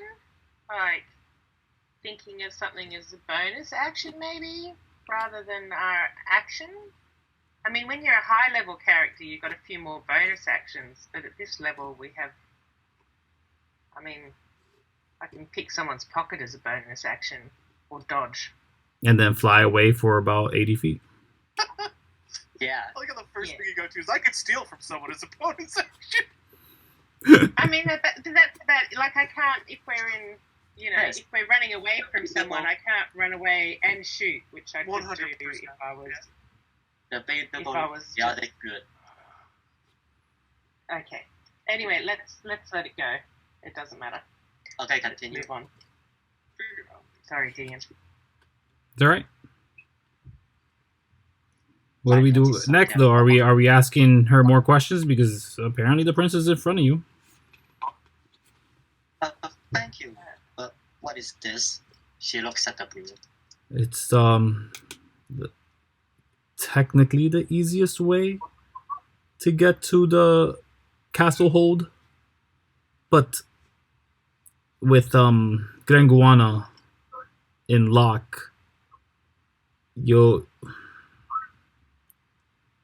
be shot down. Probably relatively easy, maybe. Is not worth diving into the sky without Graenguana being vacated by the devils. Okay, wait. Real quick. Are we not in Graenguana right now? This is I thought this is it. Graenguana II. This is What? Oh. where we ended up when Graenguana fell. It's like a refugee camp. Exactly that. So she's saying that to get to the Queen, we have to go kill Graenguana, or we have to sneak past him, right? Graenguana is the town that you'd have to either get through or to get to the Queen, or, and she said the safest way would be to take Graenguana from the Crane Devils so you guys don't get shot down. Either we fly over or we go straight over. Or we still straight through. And you guys have No, So we airships. can fly over and risk getting shot at, or we can go in and try and kill them so that But go these vote people for the can safe take option. their town back. Kuiko There is no instantly, safe option. Kuiko instantly votes for the safe option. Which is That's the it. safer option then, Kuiko? Getting shot at without... Slowly burning our way in. Slowly shooting our way in. How many of you have branches? What? Just two of you have the branches, right? Amber has Yeah. one too. Oh wait, that's an adult. Amber isn't here. Yeah, Amber's not here, and neither is her branch unless she gave it to you. No, of course she didn't. Would she? Probably not. Because you could fly over as a distraction, and then while they're aiming at you, we could go in and just cut them No. to pieces. Kuiko refused I that reckon- instantly.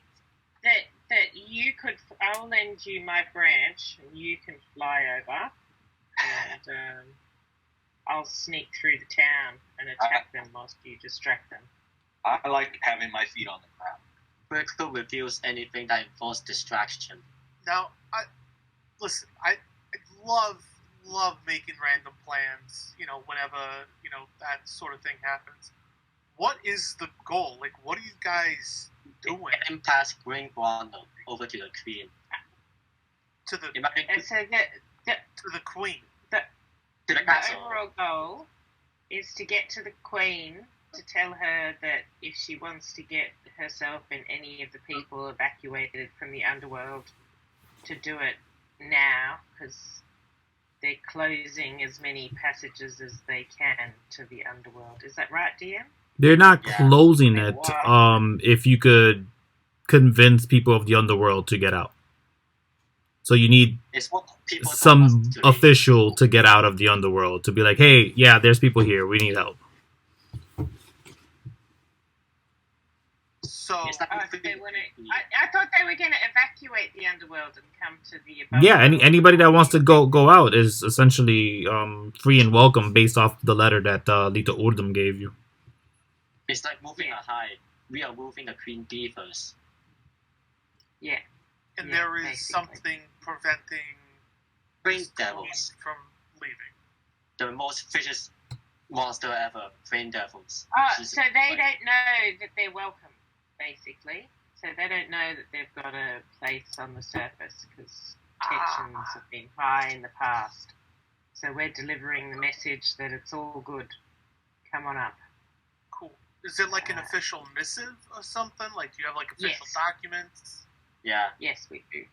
May I see it? Asks this lady who still hasn't given you her name, and you only know her as a princess. Oh, yeah, what's your name, princess? Mixu. Not Mixu. Hang on, it can't be Mixu. Yeah, but the second, but yes. Wait, she's got Mitsu as well. How many Mixus are there? Just one that was gone a long time ago, my mother. Wait. Your mother? Yes. Dun, dun, dun. Oh, wow. Why now? Okay. Yeah. Well, is the letter for the Queen only, or just whoever we want to show it to? Yeah, no, it wasn't sealed or anything. Okay. Yeah, we'll show it to her.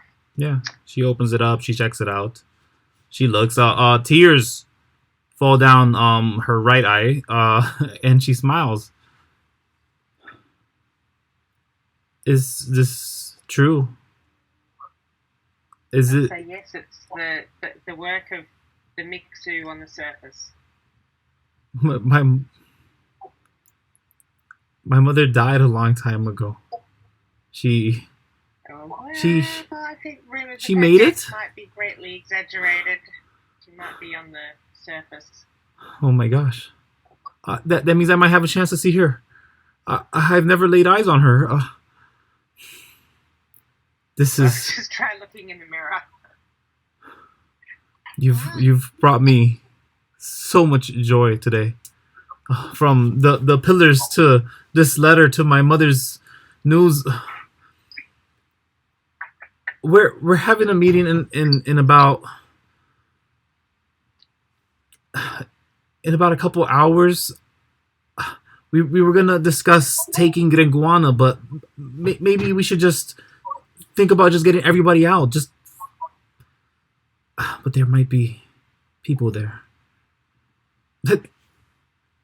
Please join us. If you've seen the Archer pit, there's a back area there. Mention my name. Show them this. They'll let you in. Show them what? The letter as she hands it back to you. Oh, okay. Yeah, okay. So we'll meet you there when? It'll be later tonight. You'll hear the bell of the. She says you'll hear the bell of the front, but that isn't where you came from. So she points away from where you came from. She says you'll hear the bell from the front, and she points again away from where you originally came from.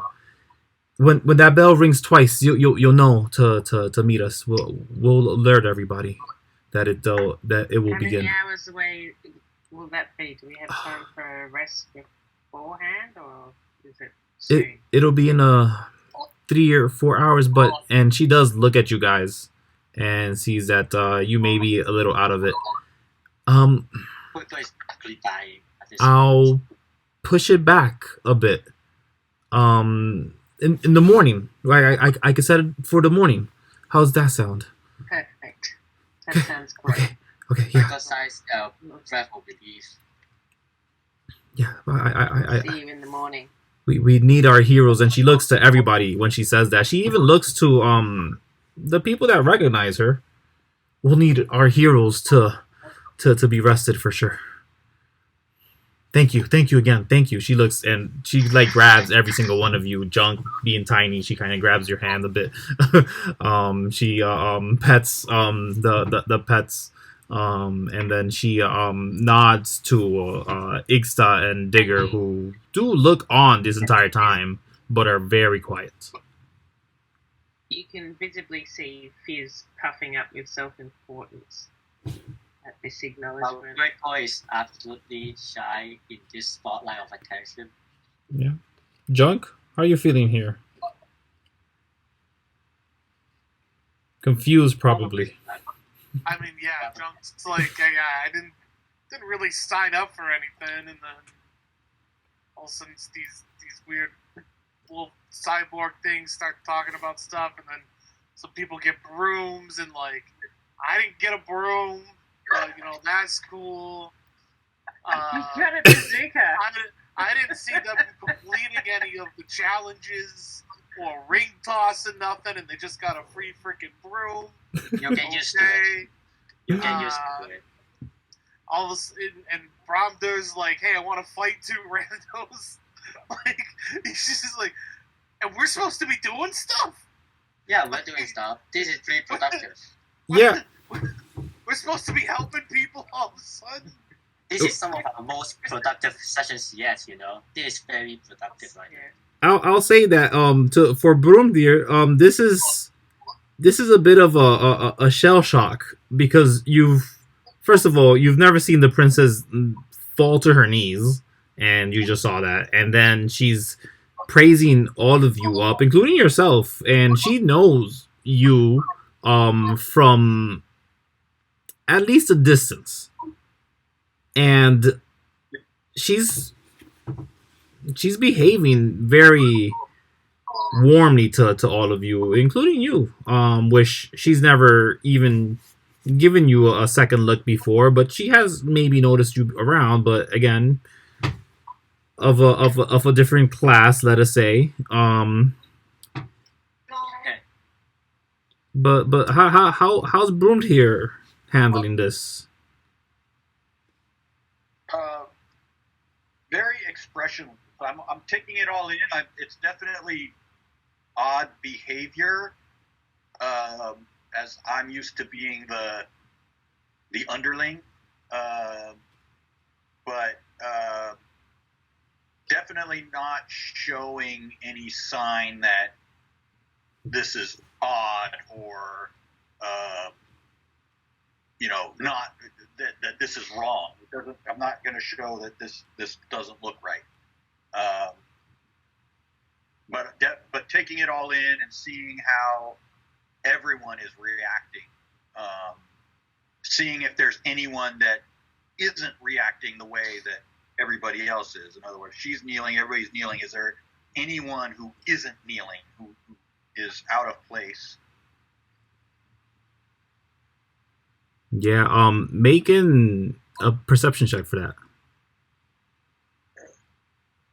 By the way, DM, I have two questions. Yes. What would you have done if we never went to the underworld for some reason?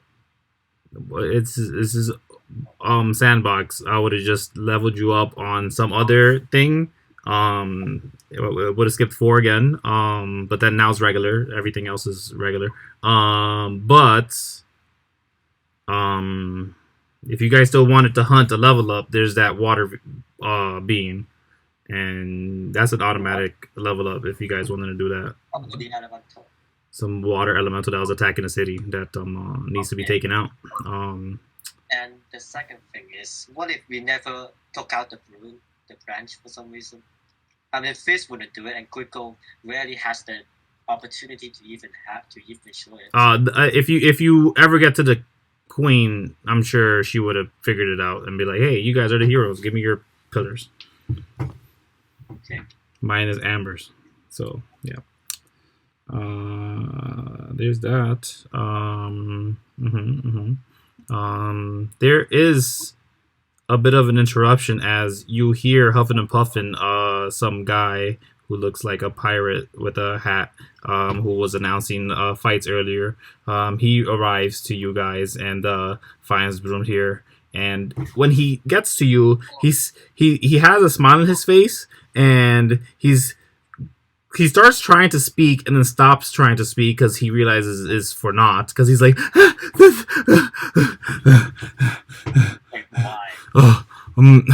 okay, I got you a fight. We could get it in about 20 minutes, or an hour or 2. Are you ready now? I'm ready now. Okay, yeah. I told everybody to tell everybody, but I don't know if people are gonna show up. It might be a sparse crowd, but there's a fight. Okay. Yeah. All right. So just meet me back here in 20 minutes when you're ready. They'll I'm sure. Tell them you're friends of the princess. Maybe that'll whet their appetite. He backs up. He turns around and looks at the princess interacting with all of you guys. He says, "The fight's canceled," and he runs. What? Say that again. He said that the fight was canceled. Wait, now? Just now? He said that it was going to happen, right? Yep. Yeah, and then I said we were friends of the princess, and then that scared him off for some reason. Bro. Yep. So I set that up for no reason. That's fun. Great. You're Junk, right? No, that was Bromduhr. I can't distinguish your voices yet, sorry. You'll get there. All right. So yeah, does anybody want to do the archery stuff or gamble? There's that as an option. Also, you see a sign. Poor Bromdur's fight got canceled. Yeah. Yeah, the guy disappeared. Like he ran, and I was wondering if you were gonna say, "Oh, I'll hold him" or something, but he didn't, and then he's already gone. He's gone. Thought he was off to go get people to fight. I didn't know he was just. He said he was gonna. He said it might be a sparse crowd, and I said, "Well, tell him we're friends of the princess." And then that scared him away for some reason. Think about it. If you heard the heroes that the princess is friends with, she would get murdered. Well, maybe, I don't know. Wow, that. I think Junk will check out the archery range. Yeah. Yeah, you get there and you see that there are 3 different targets. All of them each one further from the other. Mm-hmm. But and let me get this right quick. Where is it? Yep. There are a whole bunch of prizes there. The smallest being a very adorable mouse with a green tie stitched to itself. The next size is an octopus with several different colors and fangs for teeth as it smiles with googly eyes. Wait, where are we now? Well, we're going to the archer area. There's another a bigger size one, a wolf patterned in a quilt stitch of all colors of blue, with a purple tail, and the largest is a dragon that can sit by itself. Children ride it as a comfortable chair, and you witness someone laying on it like a fluffy pillow as you entered a watch night, possibly on break. But this dragon does emulate Hyenda in all degrees, different colors and horns, infinitely scattered across her back, but nearly nowhere else. Quick question: this extra and Digger just went away? Yeah, I'm assuming all you guys are gonna go. Probably. I guess we'll come back to them later then. Yeah, because yeah, Furbo will go. And to that, Ixta and Digger would actually say, "Well, we're gonna be at the meeting. We could catch up then." They'll probably say something like that. Okay. Yeah. But yeah. Okay, so what do we do at the archery range? Well, it depends. There's a guy standing there with a very short bow, and I'm talking about like there's short bows, and then there's this bow that is way short, and he has some arrows that are sized for it, and they just are splayed about on a table in a row, each one of them, and he's just twiddling around with the bow. Waiting for anyone to approach him, and he's not even looking up at you as you guys reach him, I'm sure. So Junk kind of like pulls up on Fluffles and says, "So what's the deal? We just hit a target. We win a prize. What's going on?" Yeah, I'll tell you right quick. If you hit them all, you get a prize. If you hit 2 of them, you get this tiny prize. If you hit 1 of them, yeah, you're gonna get this one here. And he lifts the smallest of the prizes. But he does wave the bow around.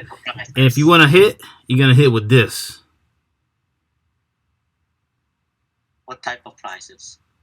He shows you the bunch of them. One of them is an octopus. The other is a wolf. The bigger one's a dragon. Wait, no, I mean the prizes. Yeah, Can I take a look at the bow? yeah. It's inefficient and probably have to do disadvantage if you aren't proficient with bows. I am proficient with bows. Then you don't have to take it at disadvantage. Okay, so So, Wait, but it's what- like a garbage bow. It is garbage. Yeah. So I'm just gonna look at him and be like, yeah, you know, when you rig the game from the start, it's not really that fun. I don't know. It's kind of fun for me. that's it. You got nothing to do but sit here and scam people. Well, it's a goal if you want to try. You could win a prize, or you could walk away. No, I'll take a shot, but not with that raggedy ass thing. Well, I don't know what you got, but here in Graenguana, I've seen some weird stuff come out of some weapons that don't look not too different from this. And he waves it around. You can tell that the string is nearly about to just pop off. So if you want to play for the prizes here, you're playing by the rules. what are the prizes? Can you please tell me really quick? I said them already, Danny. Yes. But I will repeat them. So the smallest one is a adorable mouse with a green tie stitched to itself. The next size is the octopus with several different colors and fangs for teeth, and as it smiles with googly eyes. The wolf is patterned in a quilt stitch of all colors of blue with a purple tail, and largest is that dragon that apparently everyone uses for some kind of comfort, either as a pillow or a chair. But it emulates Hyenda in all fashions. It's a plushie. All of them are plushies. Oh my god, I'm gonna get one for football. Okay.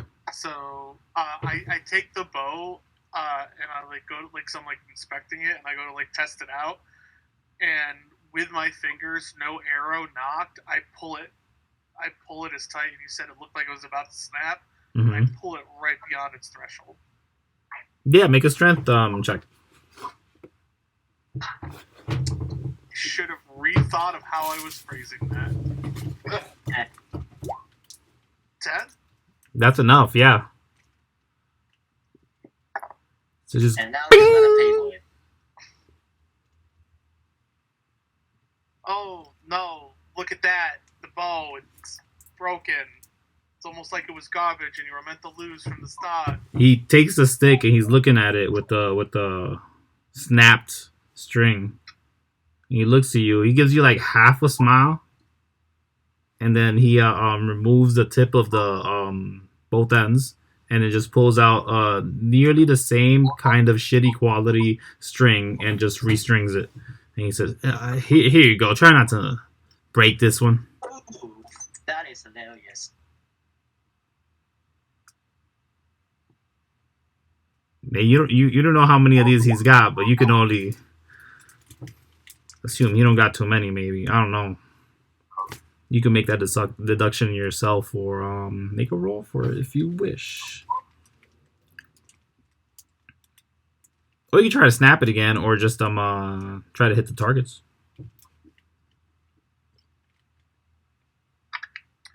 Yeah, I'll hit the targets. I'll pull out my fucking pistol. Oh yeah, go for it.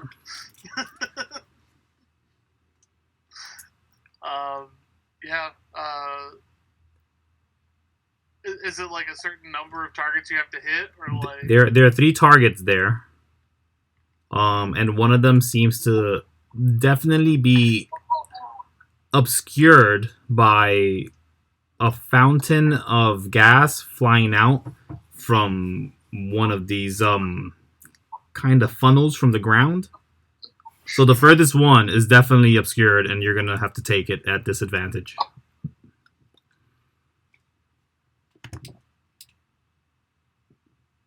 But yeah, go for it.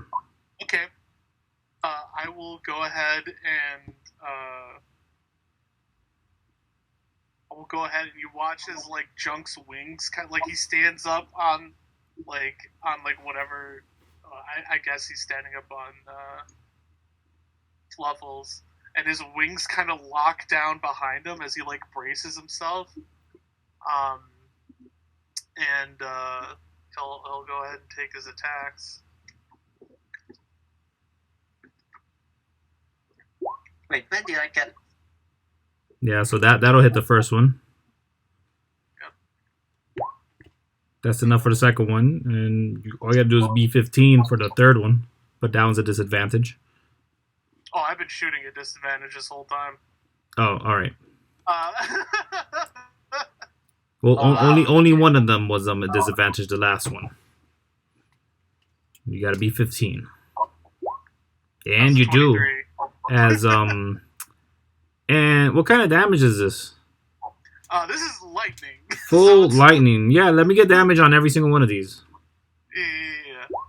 That's first one is 12, second one is 7, third one is 6. Yeah. The first one takes a huge hole to the center.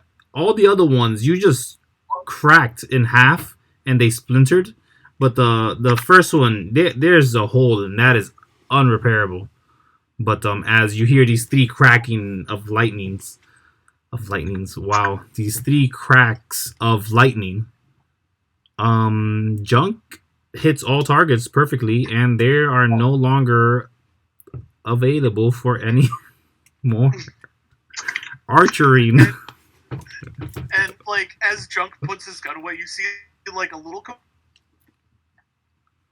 Like a little what? Leg, kind of like RoboCop. Oh. Kinda like a little compartment in his leg opens up like RoboCop, and he kind of does like the little like Western like gunslinger like flipping the gun and then reholsters it in his leg and the compartment closes. It's pretty good. And he goes, "That's how you shoot a target, not with a freaking stick and string." He looks at his target. He grabs the dragon, and then he throws it at you. Gotta roll a d20. And it falls flat to the side right next to you, because he tried to knock you down with it. Mm-hmm. Because I hope you enjoy your prize. Oh, I will. Yeah. Get it out of here. He immediately grabs the giant dragon, which I'm assuming is bigger than him. It is way and bigger than you. immediately opens up his silvery bag and starts shoving it in there. To his surprise, he's like, dude, man, I'm gonna... He turns around and ignores you. Yeah. All right. That's no longer an option until he repairs it. You guys are just eliminating options one by one. Wait, what is he doing now? The guy? He's trying to figure stuff out. What he's going to do with his life. Maybe how he's going to get new boards. I don't know. Do you want to help him out? A quest may have just been activated.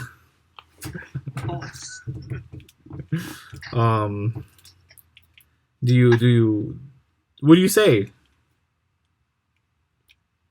So sorry about them. I go over and whisper to the guys here without them hearing. I hope we fix it. We could try to fix it. Yeah, I'll take care of it. I'll get something to fix it. Probably some cave snot. But I'll be fine. Thanks. Have a good one. Here. This one looks like your buddy, and he grabs the wolf and hands it to you. Oh, really? Yeah. But I did. Yeah, can't have you try for the win. I see that you're a proper archer, and not one of those Giax turned folk that they let in here nowadays. Well, thank you. Kuiko takes the wolf and I have to tie. All right.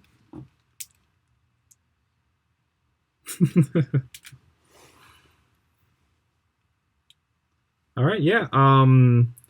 where you guys go to next? Do you guys just want to go to a rest? There's a game of 21 happening at the very moment. A game of blackjack.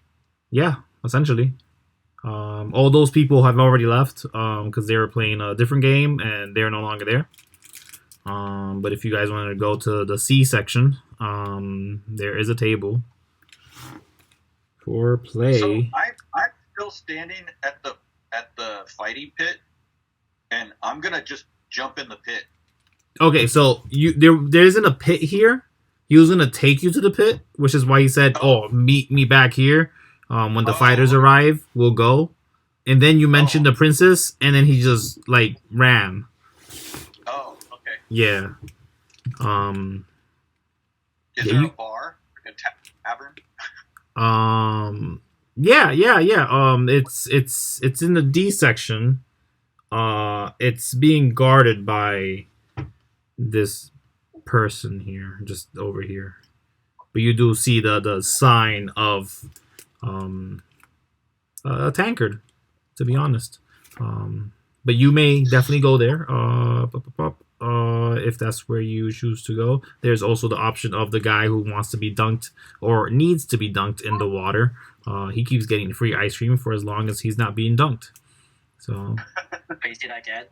yeah, he's just getting free ice cream every time someone messes up and isn't able to dunk him. Is it a floating thing? Yeah, he's like on a wooden plank over the water, and there's a target that you have to try to hit with a sack, and everyone just doesn't hit the sack. I mean the target. Yeah, it's kind of like floating in the wall. In the wall. It's probably stuck inside the wall to not be broken in any way. It might be a trick. Kuiko is just going to watch over the three of you guys to see what you do. Okay. But this time, she's going to stop you if he tries to do anything stupid again. So anyone willing to do anything stupid? Junk has yet to do anything stupid. What do you mean? You shot 3 dummies using a pistol. Yeah, because it's the only way to shoot them. What do you mean? I bet Kuiko could have done it. Look, that was the only way that they were going to get shot, okay? That bow looked like it was about to fall apart. And then he pulled out an equally identical shitty bow that was going to fall apart. And you shot the dummies because of that? It's like killing people just because the cop wanted to get the prize. What's that? Bruh. I legitimately did not hear what you said. Never mind that. Your logic is the same as Fizz, debatable, chaotic good. Well, it sounds like a smart person. I'm sorry. Shame with you. Listen, on a scale of 1 to But 20, are so painful. on a scale of 1 to 20, I put my intelligence at about an 18, if I'm going to be honest with you, okay? Intelligence and wisdom are 2 things. I mean, yeah. Okay, I'm gonna take a shot at this guy eating the ice cream because this feels like ice cream. Not at the target, at the guy himself. Okay. Dagger! Yeah, there's an attendant who has what is it? It's like a can that says 1 copper, 1 try. And the sack is just there, and they're just there nonchalantly looking at you. They don't say anything. Okay, so I hand over a copper, Mm-hmm. and then I use my snowball sling. Nice. Okay. Cool. When you use your snowball sling to slap it on the because it's on the wall, this thing that you're trying to hit just behind the attendant, and as it hits it, the snowball, first of all, it comes purple, like a deep shade of purple, and it smacks onto there, and it just kind of slops down, and the two of them are looking at you with with concern and wonder why or what you just did. And the guy who's in the pit ready to fall, he takes a lick and then he looks at you. He says, I don't know what that was, but if you want another try, it's right there. Grab the bag. Come on. Hit me. Come on, get me down here. Okay. If this snowball doesn't work, I hit him with the bag. What do you want me to roll? It's just a strength, just regular strength, nothing more. Strength check. Dex? Nope. Dex or strength? It's all strength. A ball. It's like a heavy sack of stuff. Feels like rice. There we go. Wow. I assume that's a fail. So yeah, it flies off for a bit, just reaching about 3 feet from your person, and Okay. I hand over 5 more coppers. What if you use something that you're like used to, like a dagger or something? Can I use the knight's hand? I'll cheat you. Here we are. 18. How's that do? Oh, So on your first one, you lob it just a couple feet, and then you grab it again, get in position, you spin around a bit, and then you launch it almost blindly. And it looks like it's gonna swing over to the attendant. He kind of flinches, and you hear ding, and then you hear a splash. To which the attendant gets up and starts laughing.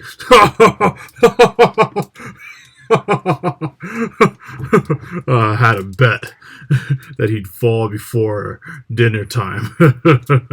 I won. The guy who fell, this very short elf, he swims up and he says, damn it! I'm not getting any more ice cream now. But he does eventually kind of, because the plank resets itself, and then he does get back on, and then he's just dejected, And 3 more balls. and his eyes widen as you grab the ball again. Go for him. Oh, that's a miss. All right. Miss. Right. 13? They're all misses.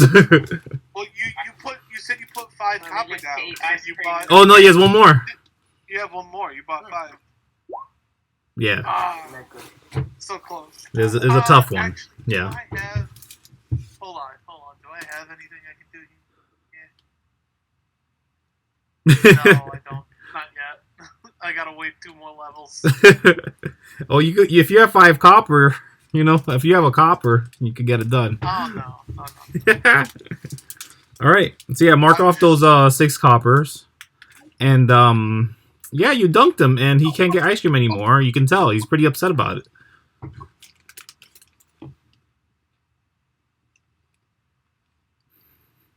So listen, y'all looking a little bit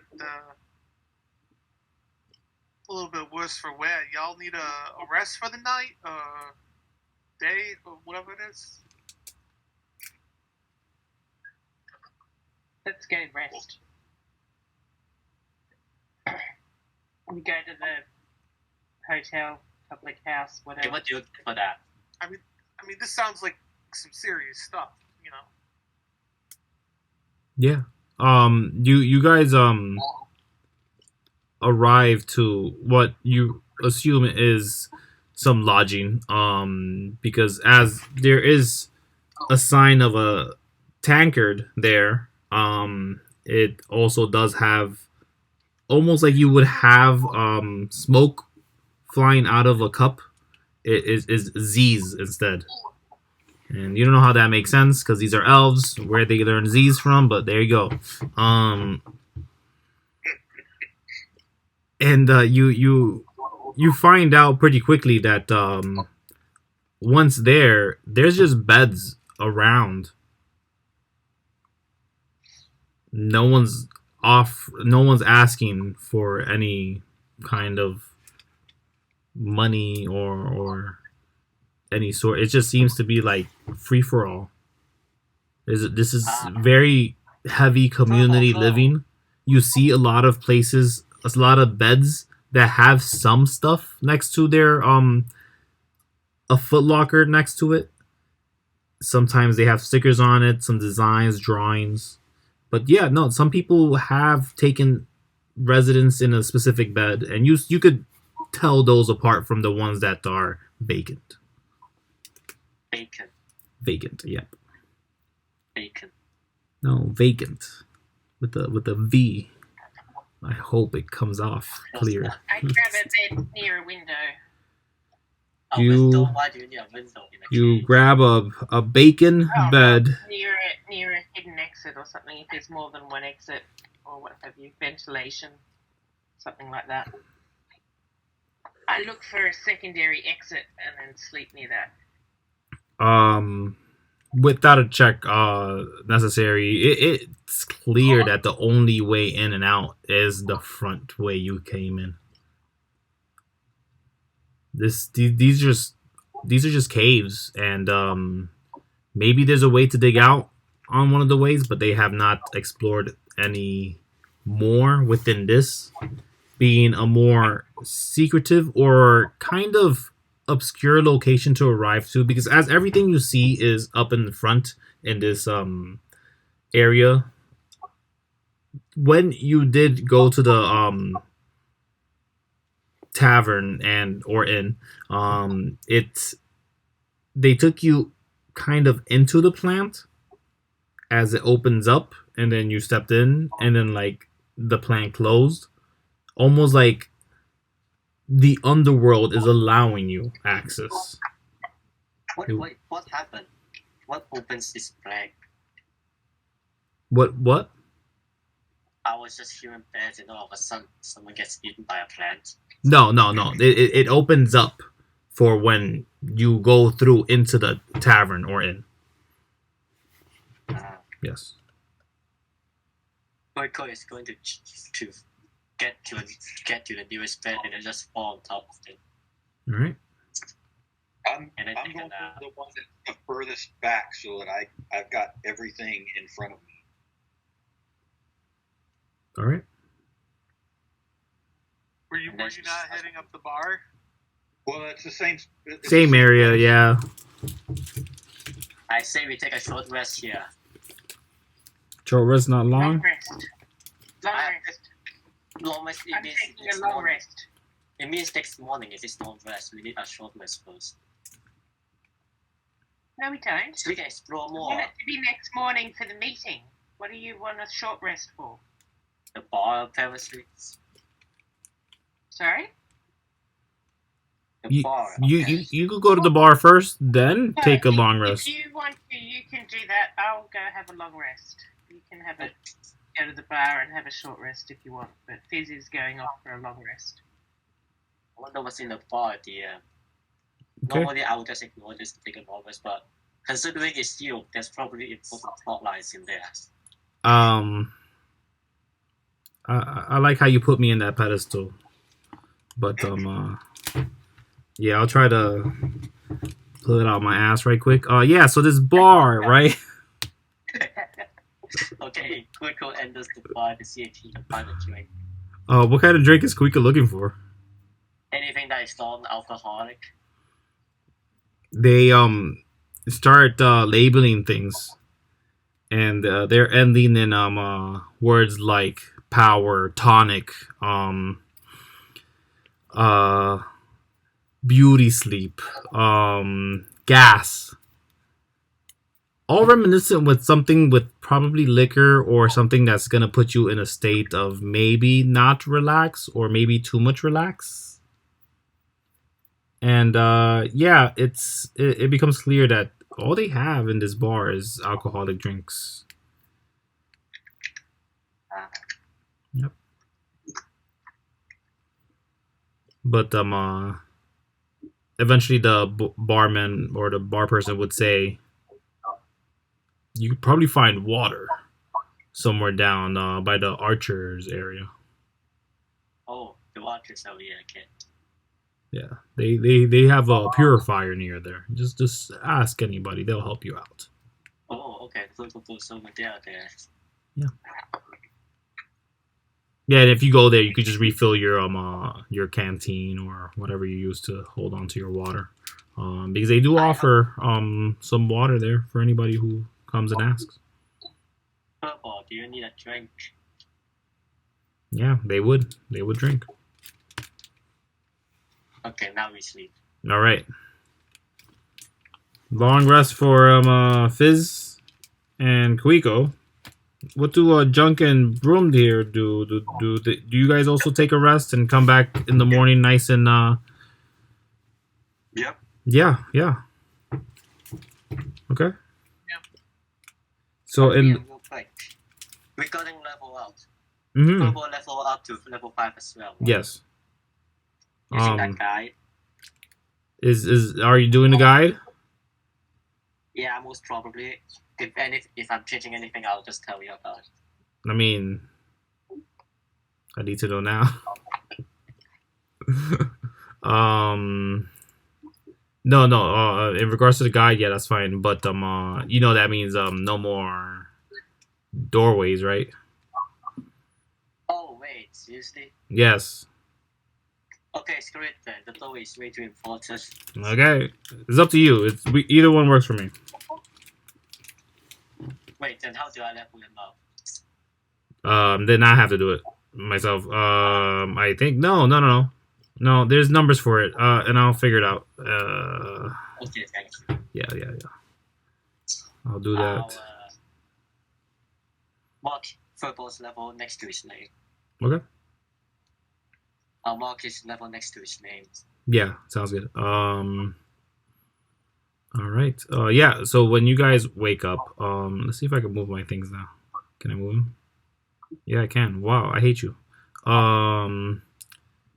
Everybody eventually does arrive to some small space over here, which isn't as small as it looks like in that map. But when you guys show up to, and I'm assuming we're going to the meeting first thing in the morning. Yeah. Okay. You see that there is a new person in the Dunk river, Dunk pond. But yeah, when you arrive to ask about Hyenda or the princess themselves, Princess Miksu, they people are quick to just inform you, go around, and there's a bit of a bridge going to the other end, around this weird looking plant that kind of feels like it's magnetized to you because it looks like it wants to touch or caress you, as it has these finger-like stems nearly touch each of you as you cross by in this little bridge. But once you arrive, you do notice that there are several undead skeletons just standing there looking. They don't react to you as you notice them. And yeah. Look over at Kuiko. It's because Kuiko's a. Do you have some undead thing or not? I realized that the spell list I'm checking from doesn't include the other folks like Sasha's or Tasha's cauldron. I'm going to have to redo it, so I personally don't. Unless you see skeletons as an animal. No. Okay, then nothing. Okay. So yeah. I keep an eye on the skeletons. Okay. Yeah, you guys eventually, as you walk in and fill in, they kind of sort you out to sit next to each other, and then there's an empty seat which clearly looks like it would be for the princess. Some lady who looks like she came out of, I don't know, a Rockstar album or a goth party, whichever one makes the most sense. They step out because they're the ones who made all these skeleton beings, and she kind of giggles as she walks, and she presses the shoulder of one of the undead soldiers that are inside with you guys, and she smiles to the new faces in the room, and she says, "Do not be alarmed. They mean no trouble." But she does take a seat right next to where the princess, you presume, would be. And after a couple seconds, she does appear from the back room area. Hey, who's that girl again? The one with Festival shoulder, I guess. The which one? The one just now. It would be. Let's see. If I could only see. Oh, jeez. Okay. It's this one right here. This lady. Her. Ah, okay. Yeah. What is this? Oh, he is there. He's not. But they are here. Let's put them there. Let's put them there. Great.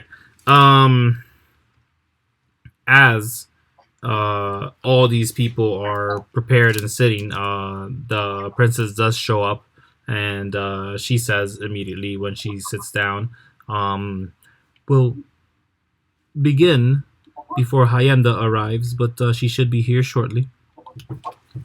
And to that, the other lady, she says, "Of course, princess, let's get started post haste.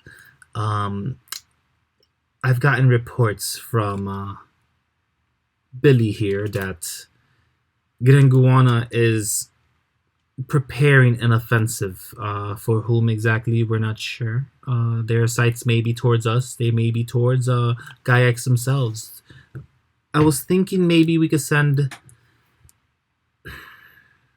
someone to possibly talk to the Crane Devils. Maybe convince them to fight against Giax with us. It seems that they aren't particularly okay with their control of many of the lands here." The princess, she scrunches her eyes a bit to this request, and she says, "I don't believe the Crane Devils are the kind to align themselves with people. Am I wrong in this?" What kind of creatures are the Crane Devils? Are they the same kind that we fought when we first arrived? Yes. According to my notes, Sorry? they are kind of dumb. Yes, they are. You said what, Danny? They are kind of dumb. They are kind of dumb. Yes, but yes, they are the same creatures you fought, Cassie. And are they a dragon kind of creature? They are draconic. Yes. And they are super dangerous. Never engage in battle. So, what do they know enough about what they would want if we were to bargain with them? Because I've got advantage on charm eating and stuff with draconic beings. Do you? I thought it was the devils. Sorry? I thought it was devils. Oh, I thought it was draconic things. No. It's Crane Devils. Yeah. It may still affect the beings. You haven't tried. That Dragonborn, isn't it? Or was that not a Dragonborn, but a abyssal person? Dragonborn? No. Are you talking about the ring? The rings effect? Yeah. Yeah, no, that's for devils specifically. Devils, yeah, okay. yeah. So are these devils as well as some kind of dragon? Make No. insight check because you have interacted with them. I'm not gonna note this down.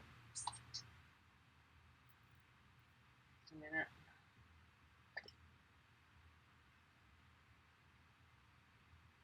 Oh, 10.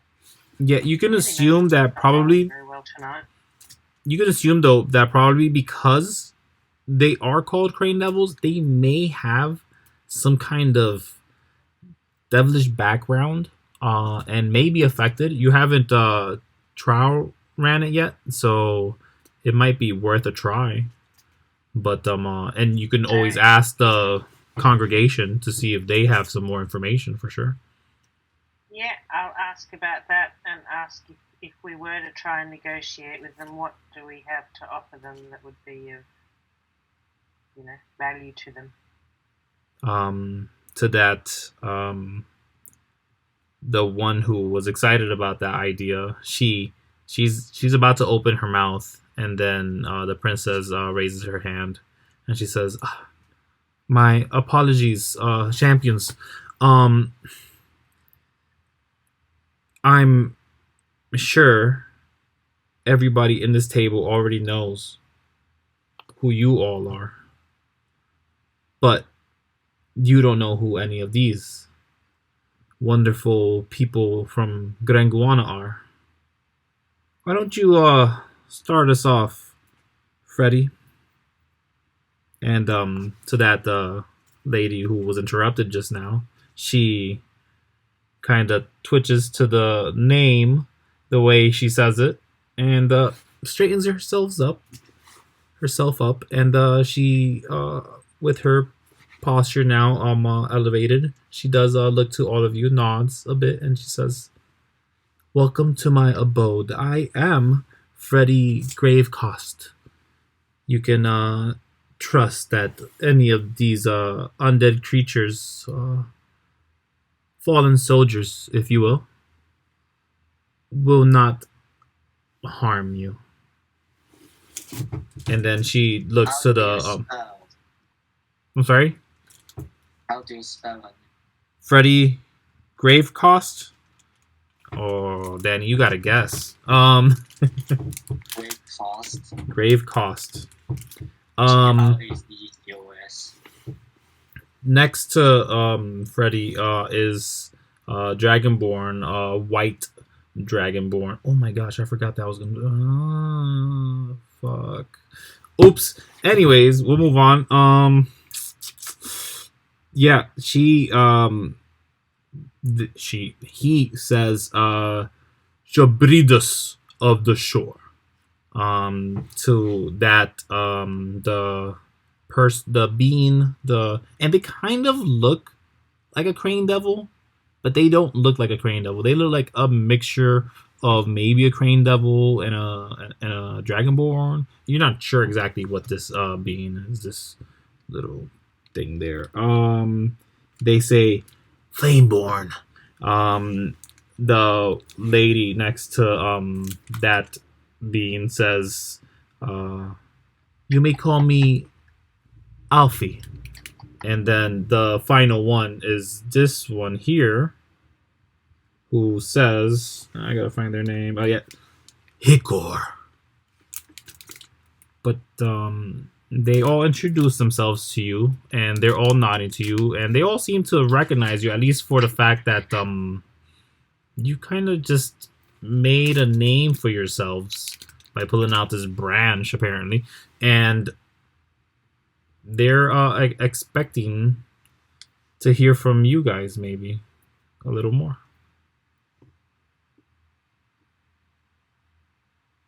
But Fizz did ask or phrase a question, I believe.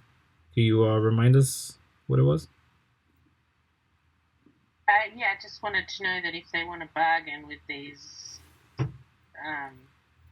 devils, what the what they have to offer. The Dragonborn, Shadridas, I said that name wrong earlier. Wait, how do you spell that? That is even harder to spell. CHADRIDUSS.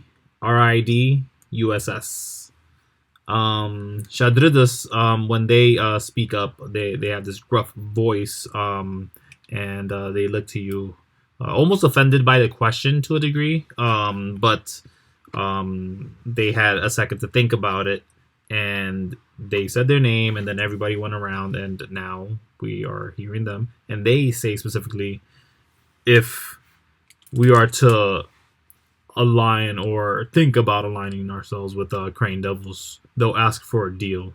Those deals usually end very bad for the people that take them.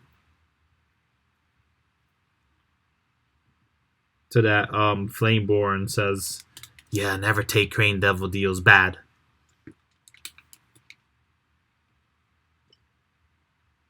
You can only assume there was a comma after that. Freckle nods the entire way through.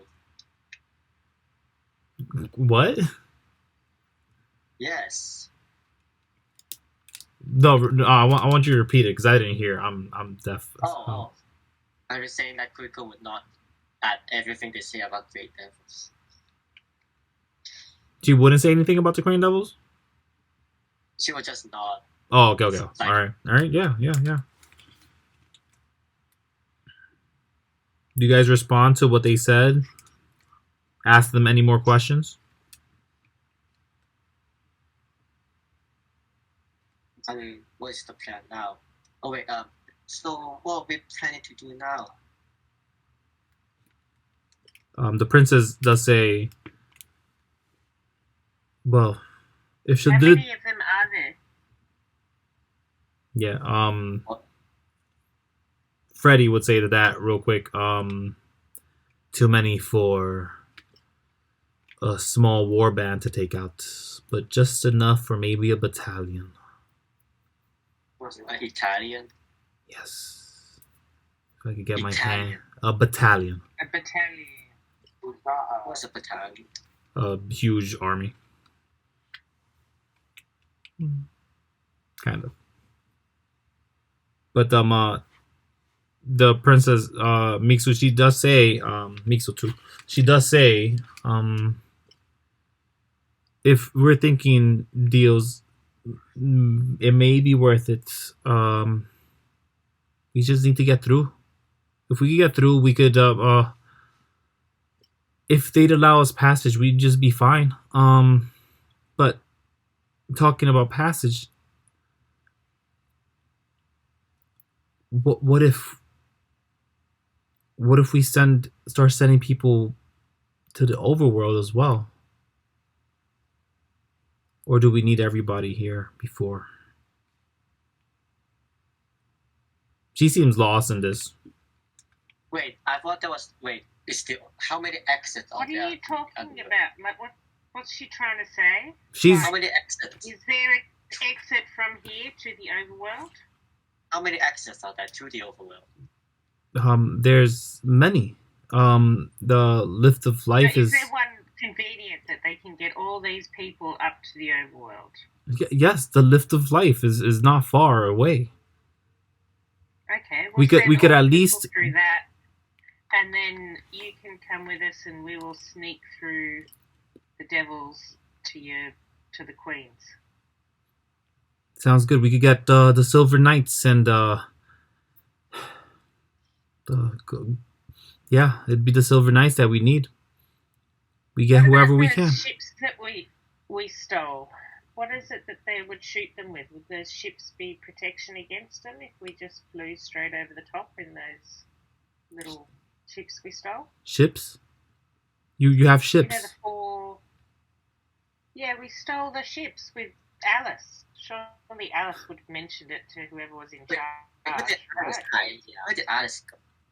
She's Yeah, not where's here. Alice? Yeah, where did Alice go? She wasn't with you. I think she followed Hyenda. And to that, let's say Hyenda is walking in. Okay, or we could repair the big ship and sail it over. It took heaps of damage. Okay. So if we get everybody working on that big ship and steal one of their rubies or whatever, we can just sail right over the top of them. And yeah, Hyenda does walk in as all this is being said, and she says, "Yes, the ships is what you'll need to pass through wherever you're going here. It's a long way. But to get past the Tower of Exit is the first step. Maybe Princess Mixu is overzealous and excited about you coming here, but I'll give you the particulars myself."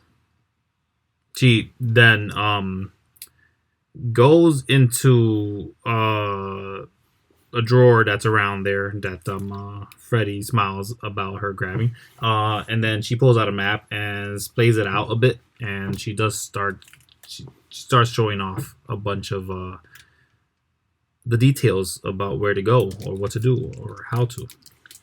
She says first, the Tower of Exit. Once we pass through with the ships, we should be able to probably maybe skip Graenguana, if that's what we're looking for to do. If that's what we do, I can block some of the attacks. Whether I come out of it alive or not, I'm not sure. I don't know what these Crane Devils have been working on. I've noticed one, and to that, Freddy, she interrupts. She says, Irokrat. Yes, this one called Irokrat is a turned, but not Giax controlled. I'm not sure how that works, but there is a metal one of them.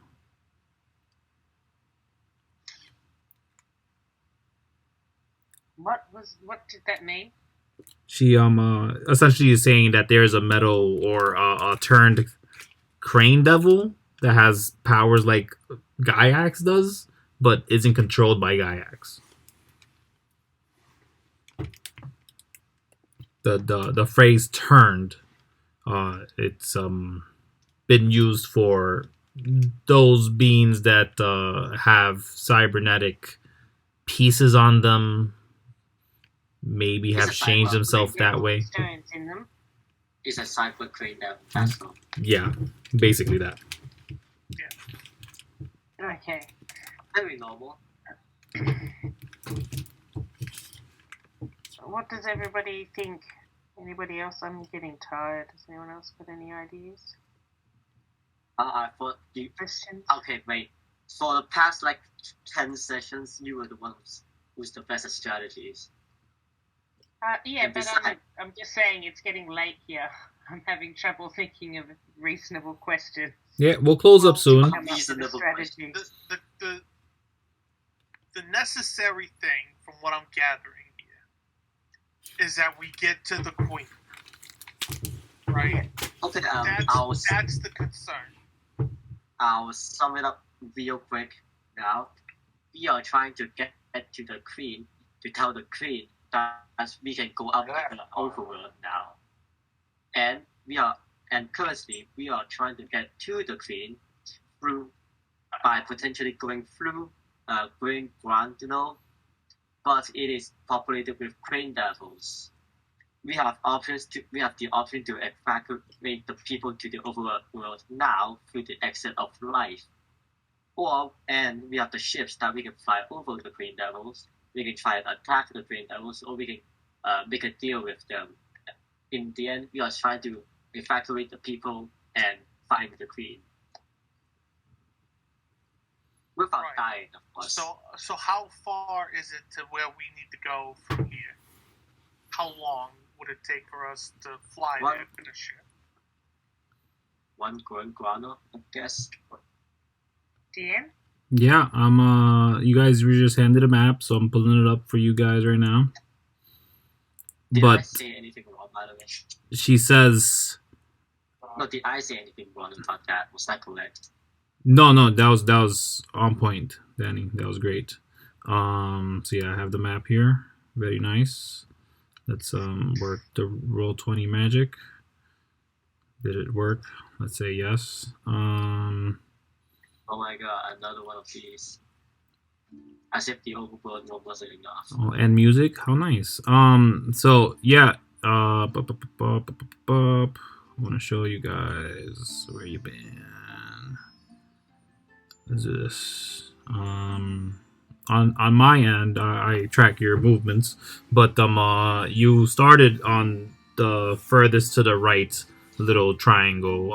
Is where you technically landed when you met Sid. Where is Sid today? I don't know. He's probably Resting at the hotel. he's resting. There you go. Boom. Let's forget about Sid. He's old and tired. Let's leave him alone.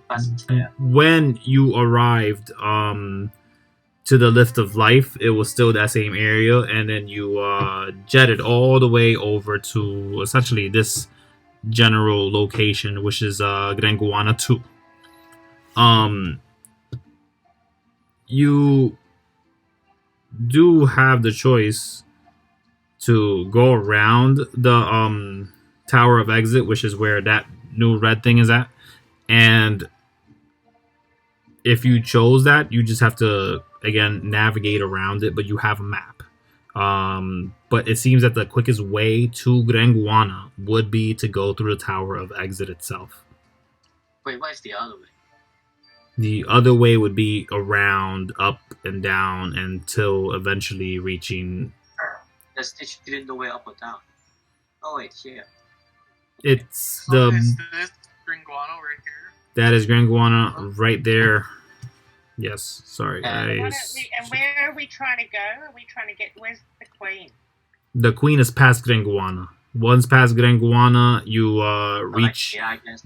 essentially the castle hold with not too much of a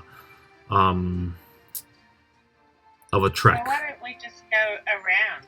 There's two passes, one on each side. It's This one is a wall. yeah, it's all underworld cavern locked. How long? But can we go here? It's all part of the mountain. All right, Essentially, quote unquote. The two main questions is how long do we have, and how long is it going to take us to get there? That as quick as possible, I guess, before they close the exit. I think. Wait, before Gaia close the exit. Oh, they're not gonna close the exit. Remember, Litordum is holding that back. So unless something happens to Litordum, or I don't know, like a lot of things would have to happen for that to turn around when you guys Wait, so were told. Okay, so basically we have no other option but to go either through or over this city. okay. Yes, yeah. But Gaia is just Hyenda, she does say to get to the Tower of Exit. Once you reach there, it'll take maybe half a day to arrive, and maybe a day. And I'm talking about if you use the vessels that we have in the cave. She turns to the princess and she says, "We located the vessels that we needed for that your mother requested in my dreams." And she says, "Oh, okay." in what? Vessel? Ones we just stole like 3 sessions ago. That was a while ago though. The ships. But The ships? yeah, the ships. Wait, that's not the vessel. That's what Hyenda called. Another word Yeah. for a ship. Okay. That holds things. But she turns around and she continues to speak to you. Once we reach Graenguana, then we obviously have that decision to make. There are ways around everything here. The stratum has been built for it, but that usually requires keys or meeting things you do not want to meet. But it is up to Wait, you. say that. Just the straight way. Princess with us? Wouldn't she have the keys? I'm afraid that none of us here have any of the proper keys and may require some searching for it or researching itself. But anybody We with need the keys if we want to go through, but we can just fly over. Is that right? the keys are only for if you went around. To Graenguana, you'd have to knock. I thought there was no way around. It's a difficult process, but there are possibilities. But it is not something you'd want to really deal with. So, Think the of it. issue is those I want to small go crabs. around. Let's go find keys. Yes, let's go around. Let's not meet clean Yeah, devils. let's go around. Let's go No around. clean devils. Those little crabs that you guys got, those can only fit one person. No, we can That's be good. true. We've got What about- four. What about that big ship? It is repaired. Yeah, let's repair the big ship. All the And then fights sail over. Because there's got to be some capabilities with that, right? Like maybe like some invisibility, cloaking, or We had to something. hit it like 50 million times, and it still did nothing until we got a dragon Yeah. to hit it. So yeah, let's see how we can repair that big ship, and then sail over in that, and it can protect the little ships. Yeah, So and the then little maybe ships we could can just float above it, and it Yeah, can be right. the shield. and then Exactly, maybe yeah. we could just get the queen and whoever out, and we could just go. Yeah. You know? Yeah, well, once we're on the other side, we can talk to the queen and use a different exit. So it's just Okay, getting so- past this stupid city full of devils. So to sum it all up, we will evacuate the people here, fix Yeah. the Giax ship, head over around Graenguana, get the queen, tell her about the safety of the overworld, and then get out of here. Yeah, that's the plan. I like it. And I need the key. What key? I still don't get the key. No, don't let's need a key. forget about the keys. We don't need. If we're don't going need the keys. over, yeah. We're going over with the big ship, protecting the big all the little ship. ships. Yes. Okay, let's go repair the big ship. DM, how do we do that? So yeah, so all this is being said in character, I'm sure, and the people in the room are confused, except Hyenda, who knows what's actually going on. And you guys are basically like, yeah, this is what we're gonna do.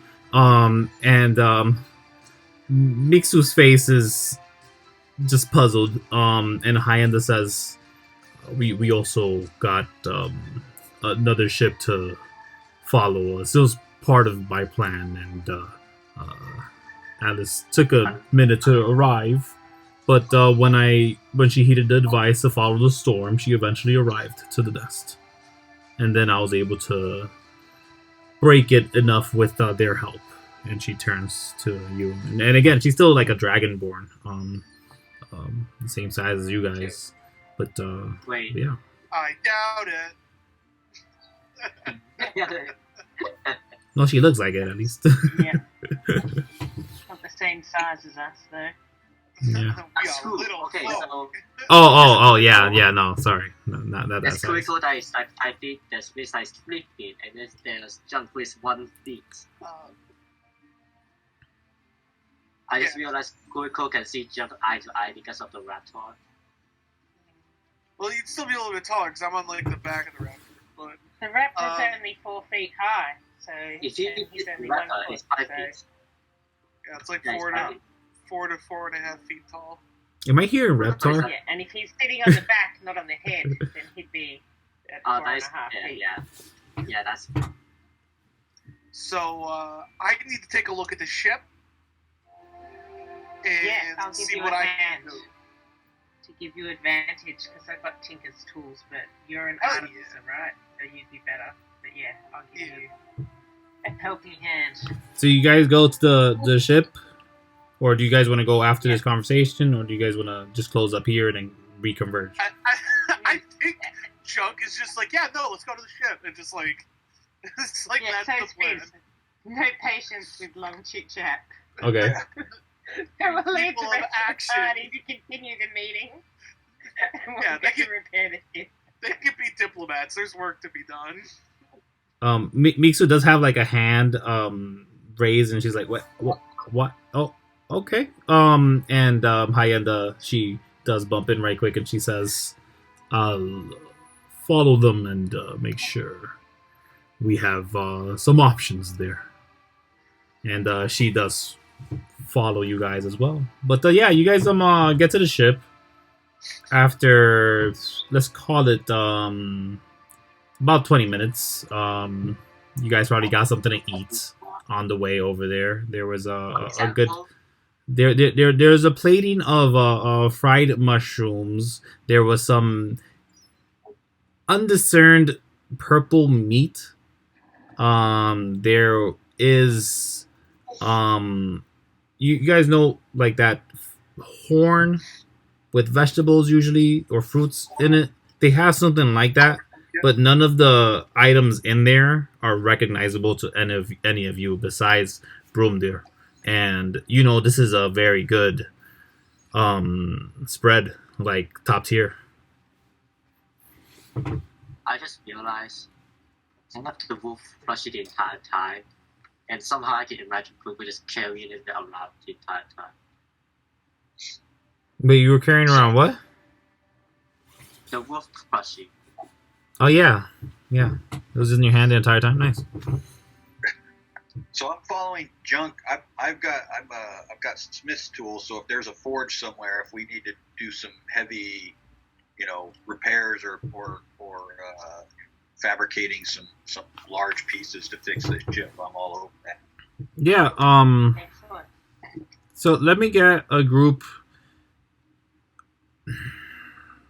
Hold on. Which one do I want? You guys are trying to repair or reforge or refix this thing. Okay. Just trying to fix the ship. The main thing we want to fix is its defensive capabilities, number one, and then offensive. You mean the laser that we like off a of? shield. The laser that we stole? Yeah. Yeah, we might want to put that back on. All right. Let's put a shooting tower. Let me get intelligence. First up, we want to get like its underbelly shields up. You know, like on Star Trek and stuff. Mm-hmm. Where they got the Okay. Yeah. the power to the lower shields, etc. All right. Yeah. So let me get an intelligence check for everybody. As and I'm sure. Use, like say Tinker's tools or something. Like, can we use one of our abilities? Nah, I need intelligence for this one. Herbalism kit. Okay. Not that one yet. 13, Herbalism fifth. kit. Or with advantage if we're all doing it. 17. Not for a ship that you guys have seen the outside of only. No, but we're helping That's each not other, true is for what I'm Junk, saying. though. Yeah, but this is a group check. I want to see everybody's individually. Okay, so... Okay. If So you guys go to your character sheet settings and you go always roll advantage. Oh you'll shit, get it. didn't mean to do that with disadvantage. That's a 22. Oh, we're supposed to roll an advantage? Oh, I missed it'll one. just, if you put it on your thing, it'll just roll it all the time and you don't need to worry about it.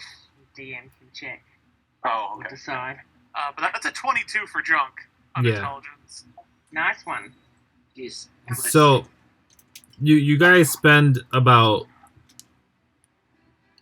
Let me get these sixes from everybody.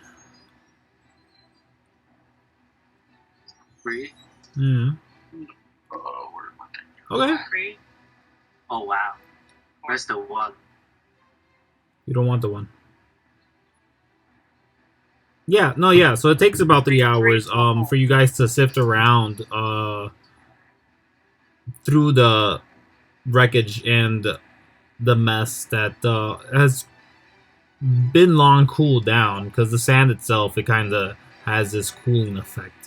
You're never frozen in this area, but it's never too warm. You notice that. And as you have collected some plating around and have found where the energy bay was for this thing long ruptured, it is clear, at least for Junk at first, and then maybe Fizz, that this is irreparable, but not completely lost. That is contradiction. What the hell do you mean? Yeah, that's an exact contradiction. You're saying two Yeah. things exactly. Yeah. Oh, we're remodeling it into tiny cars, are we? So as you've collected all these pieces, If it's salvageable, we salvage it. yeah, as you collected all these pieces, the point that Fizz kept looking out for the armor, the things that the Junk was looking out for, maybe armor as well, and again, defense and offense capabilities. And it's clear, yeah, most of the defense parameters on this was just had extra plating over it, and all that plating again is reusable. Um, but from the inside of it, you can tell that there's not much you can do about maybe getting this thing back up to the same level it was before.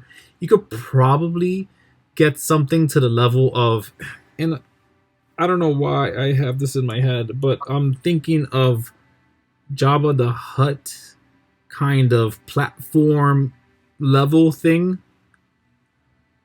with nearly the top base of it being shattered to pieces. You guys might be able to make something float from this if you got something powerful enough to lift it. If you threw the plating on there, you'd give it the damage resistance as well, but that plating could be reutilized for anything, including the other ships that you have. And maybe the best option is to re-engineer one of those ships that you actually can see what the insides are made up of. But yeah, with the 22, it's and technically it's a success. You're finding that it may be a lost cause. It's gonna take. You can surmise maybe a year to put it to the same level.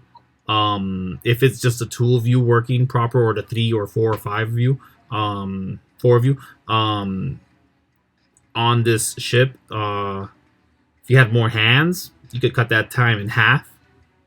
I have half the knight's hand. Yeah, okay, that'd probably give it like another 2 weeks off. That'll help. Yeah. Let's get the whole town. Let's not evacuate them until they've repaired the ship. That should get it done in a couple of weeks. That sounds like a good idea, in fact, actually. Yeah, let's do that. The whole town works on fixing this ship. Okay. And then they... Hyenda is looking at you say that, and she's just like, how? I see a music montage. Listen, Yeah. listen, there I isn't see anything an inspiring mechanical. speech, you know, princess, what have you. Okay. There isn't anything mechanical in this world that I cannot fix. Well, yeah, of course. This is out of this world. This is the underworld. And I have bush ingenuity, so with my tinker's tools, etc., I can jury-rig anything. The What's stone will be insane there. is that so you're a rogue, right? So you got thieves' tools and you have tinker's tools. We have the dwarf that has smith tools. I have all 3 and a jeweler's kit on top of it. Exactly. We have Kuiko and she's messing everything up. There. Kuiko, we set to, you know, making the drinks, bringing the snacks, while Yeah. Steve worked seriously covered in grease. Yeah. At some point, like I just got a random rock that I picked up and messed around with my tinker's tools, to like having Fluffles hold it in her mouth like a flashlight, hovering over me as I'm working and stuff. Yeah. So But yeah, with the help of whoever in town has the slightest bit of, you know, aptitude for wiring things together and beating on bits of metal, Sure. we repaired this ship. Even just taking orders in general, like, you know, lift this here. Wait, I Just can just carrying stuff. cast good Through fairy this every thing. single day and feed all of you for the entire day. Sorry? I'll just cast good fairies. Now I have nothing to do. There you go. Keep everybody fed. Yeah, you keep us all going with good berries. It's just the sort of food that someone who's concentrating I am on not a doing needs. delivery girl. Well, this week you are. Yeah. Unless you want to get busy on the tools. I should be meeting with Extra then, right? Sorry? I should be meeting with Extra and David then. Meeting with who? Extend the wolf. Yeah, you go meet with them this time. You want to do something in Yeah. town? I mean, I was probably not to encounter that. That's the question I was ready to ask. How long are we actually spending to work on this thing? As long as it takes? Yes, Yep. as long as it takes. Alright. As Yeah. long as it takes up to knock down the crane devils. So we're gonna build the airship. Yes. no. We're going to repair an airship. No, we're rebuilding a new one from an old one. Yeah. It's like taking the blueprints and then just copying a new one but bigger and better. Yeah. You're changing it. You're gonna Yeah, okay. Roll D100. One of you, please. Kuiko, you rolled the 100 last time. You have another go. There we go. 18. How about someone actually working I on know, it? like one of the new people that hasn't done it yet. Yeah, could've you done guys it. go for it. You roll a D100. A 1. See if we get away with it. You know what? I'll take it. Would you like to- I'll take a new person with a D100. All There right. we go. Yes. Okay. 72. All right. I like that better. This was for the amount of people that are gonna help you out. It's not 72 people, but percentage wise, it's a lot better than 18. So you guys have a bit of a hard time finding people at first. But could I get a group persuasion checks? Charisma -1. Oh Oh, wait, I yes. should level up my charisma. 13. Oh. Okay, that natural 20 kind of already automatically takes it, because I'm not gonna lie, Bromduhr, you would have. Oh, that's not good though. You would have had some insight, some information, some connections of the people there. You would have known where the Silver Knights are, who to talk to about it, and as you informed them, we're making a move. And is this what we're doing? We're going to Graenguana, or are we just taking people out, or which one was it? No, we are fixing the ship so that we can go to Guandana. So Yeah, so that we can get to the Queen. okay, as fast as possible. And Okay. then we can get everybody out. Like, when we leave to go to the Queen, we get the people out of this settlement, and then hopefully the people out of the Queen settlements. And Okay, but roughly real the same quick, time. when we repair the ship, because it'll get done. It's just time. When you guys repair it, are you guys gonna go to Graenguana, or try to go to the lift? I think No, with the, We're going to the left. we are not going to the lift. We are going to the Queen. Okay, so to Graenguana, then to the Queen. Okay, all right. Coco will check the left during her free time to see what it's like over there. The lift of life is right under Sid's cabin. It's right under. Yeah, that was directly under Sid's cabin. It's called Lift of Life, right? Yes. Is that the one that's blocked? Yeah. The one we came down? Is that Yeah. what we're talking about? That's where you guys got the ship from. All the ships from. So that's the way that they're looking to get out, the way that's blocked. That's what everyone is telling you is the way out. Yes. Oh, well, we tell them it's blocked. How many people can we fit on the ship? It's big, isn't it? It's massive. It's The size of decently that sized, mega and sometime in after you guys were thinking about getting this started, you would have surmised that maybe capacity 20 people, not including the crew to run it. Sorry, how many people will it fit? About 20 people, not including the crew to run it. Let's just build 5 of these things. Easy. No, I think you had the right idea. You go with some of the people who aren't good at building and clear the rocks. And then they'll be able to get through when they evacuate. This is why we need a area of effects now. Through to where? Oh wait, purple has dimension. Oh wait, it's more than 500 feet. That's a lie. Cassie, clear which rocks? The rocks that blocked the entrance. Oh, yeah, that's a good idea. Yeah. Yeah, we got So some that they time. can escape. We've got time, so we can send an expedition to clear the way to the sky elevator or whatever it's called. Ah yes, whilst the we are Perennial building the expedition. ship. Yeah, we can Oh. lead the rock clearing expedition. Well- and we can continue with the ship repair. Well, the rocks would only need to be cleared if you're trying to go up from the way you came down.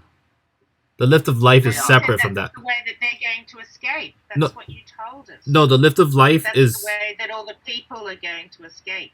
yes. That The way. the lift of life is under that cabin, but while you came down Yeah. the hole, the lift of life was actually where you saw the ships, and the little area that looked like a fountain, a water fountain. That's just the elevator there. So it's like Ah. a few. Yes. So it's just you just have to go back through the Okay. western corridor the way you exited, and it's there. It's just probably still inhabited by Okay. Giax soldiers. So we don't have to do anything. Let's just go up. There's no digging involved. Yeah. Okay. Cool. Let's fix this ship. DM. All right. Yes, Kuiko goes to me. Can we have a montage? Montage. Yeah. What's happening? Who's first on the montage? I mean, yeah, I think it's literally just a whole bunch of like little folk like running around and like fixing this thing. Tiny Friggin' people building a ship. tiny people building a big ship. At some point, like Bromduhr is like pounding in like a new windshield to this thing, like a metal frame that's like holding the glass. That's like just pounding in the windshield. Friggin' at some point, like with the enlarge reduce that Bromduhr did, like at some point, Junk needs to like get like inside the console. So he like asks for Bromduhr to cast reduce. So he's like a quarter of a foot tall. He's literally just like 3 inches. I could also do Giant's Might to make myself large, and then do enlarge from that to make myself huge. So if I Kuiko can just lift it up, right? Yeah, I think something like that at some point, like where Junk is literally like 3 inches tall inside of the friggin' thing doing like tiny wire work. Finesse, or not, Fluffles is trying to like help out, mainly just by like holding tools and like holding lights and stuff. But Nice. yeah, like if at any point Fizz comes over and asks about something, Junk will help out. If Junk needs help, Junk will ask for help. So yeah, there comes He a. goes around mainly catching things that are about to fall and squash Junk dead. You'll see a spanner falling from a bench, and then Fizz will just grab it before it hits tiny Junk. Yeah. Squashes Oh, it wait. into pieces. Yes. Junk All can without actually quick. fly, so Junk is able to like actually like zip around and like get into tight corners and tight spots and stuff that he needs to get to. Zipping around. But there comes a moment or a time where you guys would have to make the decision of if you're going to integrate the speedster's full ability to drive around as easy as it is onto this vehicle, and if that was the route we're taking, we'd require a roll to figure out how long that new venture would take. But you guys could move on and just finish it up in maybe, I say with the amount of people, I say about the 40. It's a shield and tank, basically, for the little speedsters that we already have. So we still want this to be our maximum shielding and maximum heavy hitter kind of. Yeah. Okay. Like the 4 speedsters can fly above the ship. Yeah. And we just Okay, have to but- Use it as cover. But the thing with the speedsters, they specifically it doesn't require proficiency to fly them. Surely we've got someone who can fly this thing. Like, Possibly. So that's what I was asking. If you guys wanted to take the extra time to add this feature into this vehicle, it would more than double the time, though. No, let's just add a person who's proficient. Just find someone that can work it. Great. Yeah, of course. I've learned vehicle for This is not a land vehicle. This is very much an air I've vehicle. bought the hovercar before. It is still considered a land vehicle, apparently. So you're proficient, Quicker? You want to drive the big ship once we've built it? Or you want to Yes. drive one of the little ones?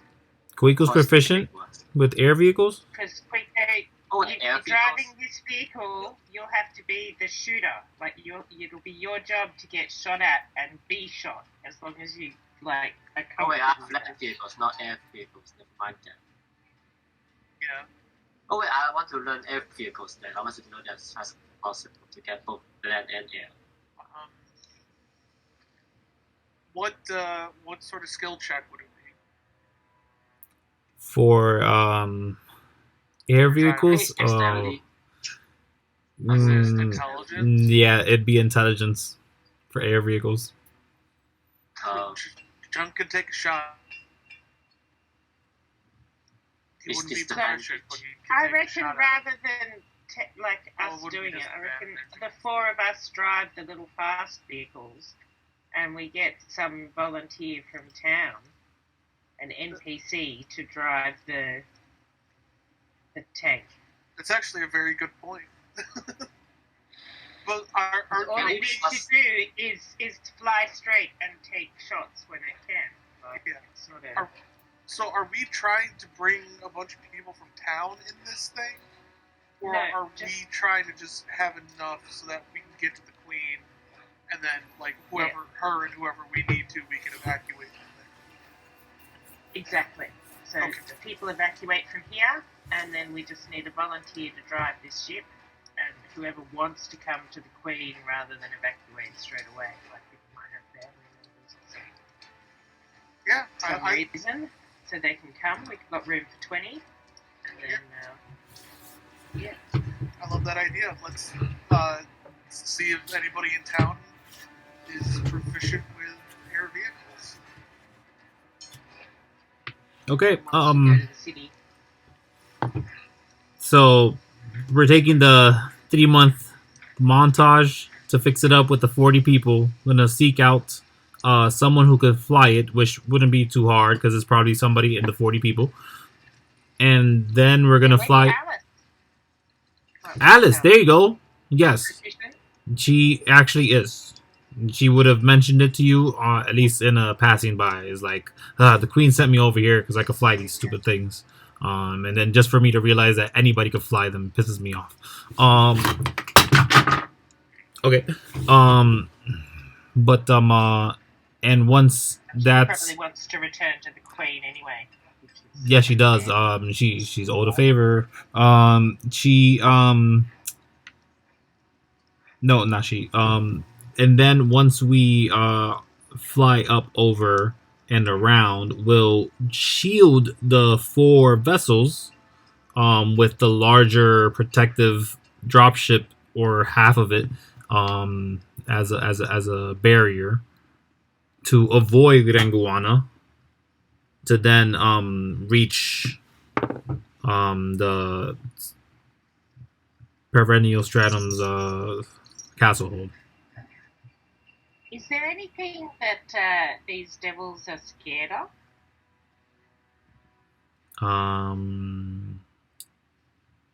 Yeah, you'd probably be asking one of them. and they'll tell you. They'll tell you they're more scared of a someone, and they always call that being mother. Okay, now is that being mother associated with any symbols or anything? They don't know that. They don't know if it is. Okay, cool. But they're under the control of the guy that we stole the ships from, right? The Crane Devils in Graenguana? Yeah. No. While one of them is a robotic or cyborg or converted, changed. They have many words for this thing. Whatever. Has one of them is under the control of this bad dude or not? It seems that he's not under the control, although he is robotic of some sort. So it's just a coincidence. It's not. Okay, it's not related. Okay. No, they actually think it's related. They believe that this entity that is now robotic interacted with Giax because Giax was the one who originally took over Graenguana. And when this... Okay, so then, mm-hmm. my point is we want to keep all the ships looking as much like Giax's ships as possible.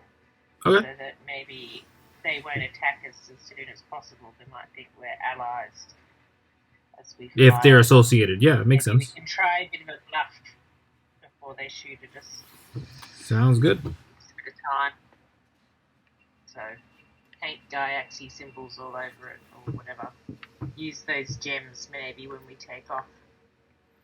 All right. Yeah. When we get close. Yeah. One person's job is just like repolishing up all of the Giax symbols. Yeah.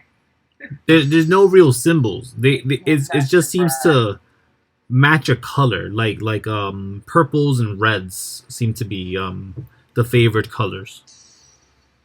Okay, we go all purple. We refresh all the purple and red to And match we it all up. refresh the paint. Yeah.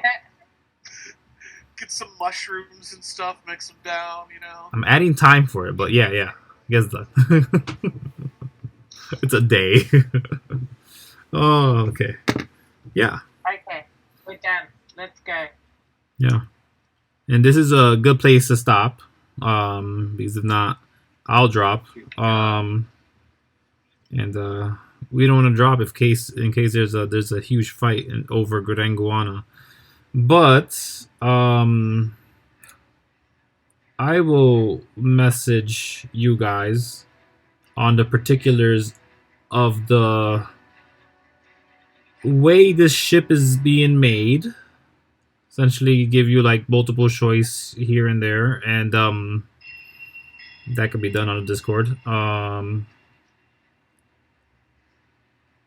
Yeah. You just optimize it for defense and like from below, like. Yeah. I'm just gonna ask specific stuff like where do you want the turret, and I'll just like give you. Do you want it like top, front, or general areas? And yeah, okay, but again, all that will be taken care of. Not now, because I can't think. And if anything, I'll probably just will do the whole thing. For all I know. Let's put the nation at the front and make it a Star Wars station. I think we should put it underneath so that it can shoot downwards. That's the direction That makes we'll be sense. shooting. That's what I was thinking. But also, It could get shot. it can get shot, but like, where are the landing legs on this thing? Like, what is the one? So yeah, that's the one thing you notice for sure. The speedsters don't drop. It can tuck away like landing gear, you know. No, the speedsters aren't landing. Go inside and then pop out. And you specifically, yeah, the speedsters, they don't land. They don't touch the ground at all. And the Giax dropship, you guys remember, it was floating when it was stationary. Okay. Cool. See, we can have it underneath. No worries. Until we crashes. Well, but yeah, Hey, if it crashes, we got bigger problems. Yeah, exactly. And where the gun is. Oh, Well, we should save be the going gun. high enough- Anyway, Yeah, we should be going high enough and fast enough to where we're just going. We're not there to mess around. We're not there to kill a bunch of things. We have a very direct mission. Did we scrap the speeders to fix the ship? No. we So still we have should all 4 stages and the So ship they should be ships for off ship 3 months. so that we can take those with us. No, we'll fly them. We'll fly the Oh, speedsters alongside? above the ship. No, over. Yeah, Okay. like so the ship is below us, providing cover, and then we're in the speedsters above. Got it. Even better. I'm uploading the notes this time, and this time the notes are actually my normal size for notes. Go out the stage. There we go. sorry then. I think it's like 2,000 words or something. What? But Dang. you talk a lot. Like we roleplayed quite a bit today. This was If roleplay. Junk has any opportunity to flex his intelligence, he 100% will. So, Making a whole spaceship. I think, yeah. Or airship. Sorry. yeah. And then, like, when Junk gets done, it's like, wow, we're completed. And he's just like, really wish I would have installed an air conditioner, though. That would have been nice. It's not complete. Scrap It's it. open Scrap top. It's open top. You don't need an air conditioner. Oh, 2,000. Scrap the whole thing. Oh no. We're starting from scratch. I'm gonna put an air conditioner in this. And worst part is you had like just a hammer and you hit it once and it already fell apart. Yeah. Press the reset It button. It's nice meeting everybody. It's great meeting you. Yeah. It Well, was I just really realized. fun, guys. Kuiko and Fizz has been together for like a week, and then we spent 3 months fixing a spaceship. Yep. Yeah. Yep. Yep. All Yep. those things that only restarted after a week will have reset. Thank God.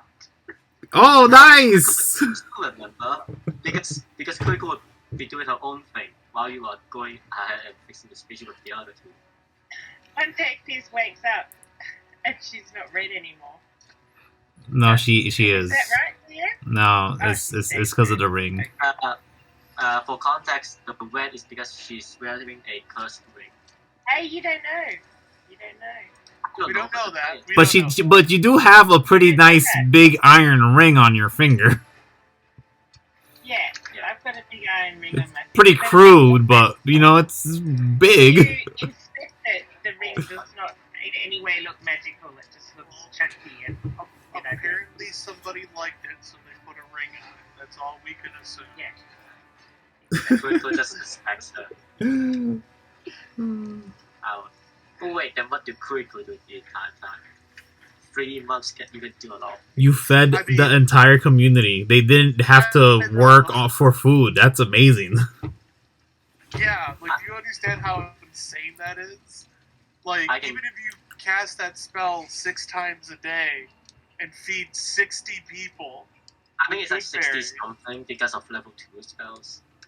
yeah, but, like, you have to understand, if you cast that 6 times a day, that's 60 people that you can feed, right? And they're full And for that's- today. Yeah, that's the whole day. Yes, but I mean what Kuiko would do after 3 times, do it after. Like casting a spell takes like 6 seconds. Yeah, so, like, there's, you're taking people to clear the passage, to do other stuff, to get people set, ready to evacuate. And I'm sure you helped with the ship Yeah, for sure. maybe you're the one that was painting the purple and red. We don't know. Yeah, that's possible. There you I'm go. Gotta have Curious steady about- hands. I'm still curious about Extra and Digger, but that would be for next time, I guess. Yeah. I just Wait. love the concept of the short stack crew, like, doing all this heavy lifting to repair shit. Is this the name of the team? No, Yeah, like it. Yeah. Yeah. no. That's I refuse. that's the real homework. Find the name for your team. and tell the I council think in the you're next war outvoted. meeting. Unless you can come up with better. Fun There's side. available chaotic goods. It's a good one to land on if you can't find a better one, I think. Bruh. Yeah. I don't know. Yeah, 'cause, like in my head, I heard like short stack scrapyard. Oh my Just, gosh. like the alliteration and stuff, and like the fact that we just built the ship. Just wait until Embers come back. When Embers come back, this will no longer be a short stack. It will just be a staircase. 1 feet, 3 feet, 3 feet, 5 feet, 6 feet. It's been 3 months. Where's Amber? I know, right? Where are they? It's been 3 months in this place. What's going on? It's in the overworld, but I think time moves differently if I remember correctly. I think it's like a few days for a few months. Oh yeah, they told them to say something like that. Yeah, he did. Which is amazing. Because now, whenever Kuiko needs to do something, she can just, oh wait, no. Never mind, I'm stupid. Well, just like you guys, when Lito Urdam went to the underworld, he came back looking a little buff. So, Yeah. take that Can with Kuiko what it trace to means. level up again? Maybe he built a ship too. Maybe. I mean, you get buff building ships, you know, so eventually, I'm sure. What's so hilarious is like Junk looks like he's wearing like a little suit, but he looks like he has a helmet on, but he never takes it off. He's never taken his armor off. Like he even has like little things of clothing on to look like a spacesuit with armor on it, but like never at all takes it off. It's very cool. So, Junk, are you proficient with firearms? I am. So, could DM, during the 3 months when we're not building, could he have taught me proficiency with firearms? Oh, then I want proficiency in the air vehicles because I will ask someone to teach me that. Okay. I think like in game you need to have like 5,000 hours of practice. Yeah, or it's a lot of time. But there's definitely time to be had in this time. That isn't spent in the airship, obviously, because then you'll just be pulling your hairs off. So yeah. Let's give you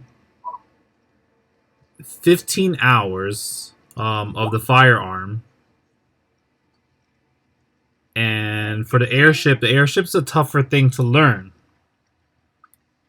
So if you... That doesn't mean I use best time. Especially when you have nothing to learn with.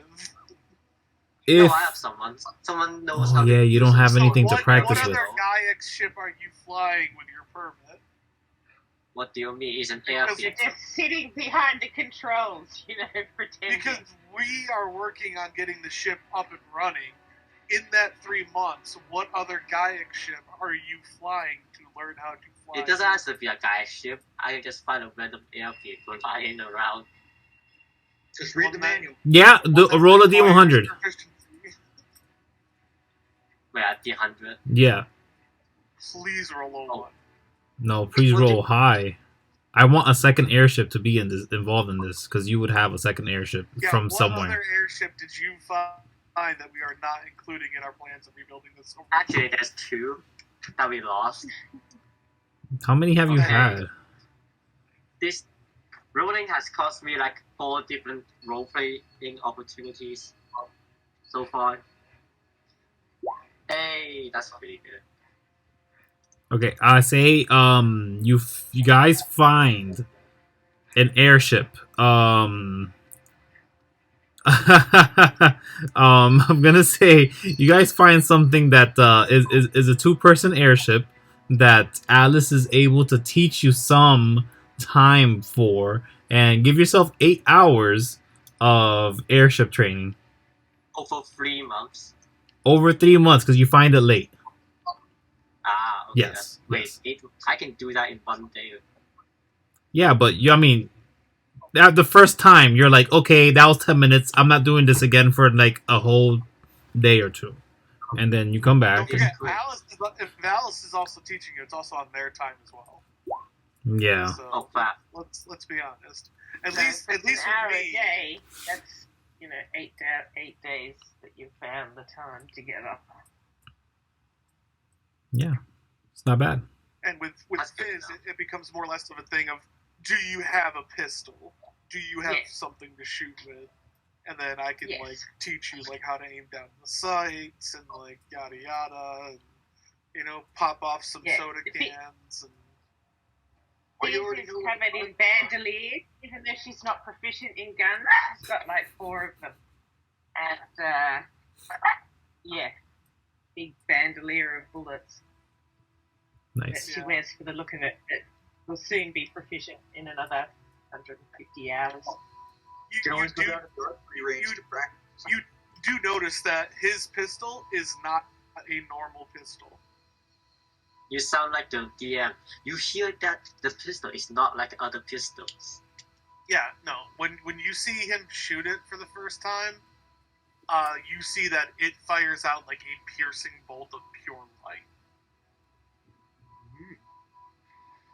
And when it impacts the target, like especially if they shoot like a metal can or something, it like this energy ripples around the can for a moment as you see like light and electricity sort of like hum around the can as it gets shot.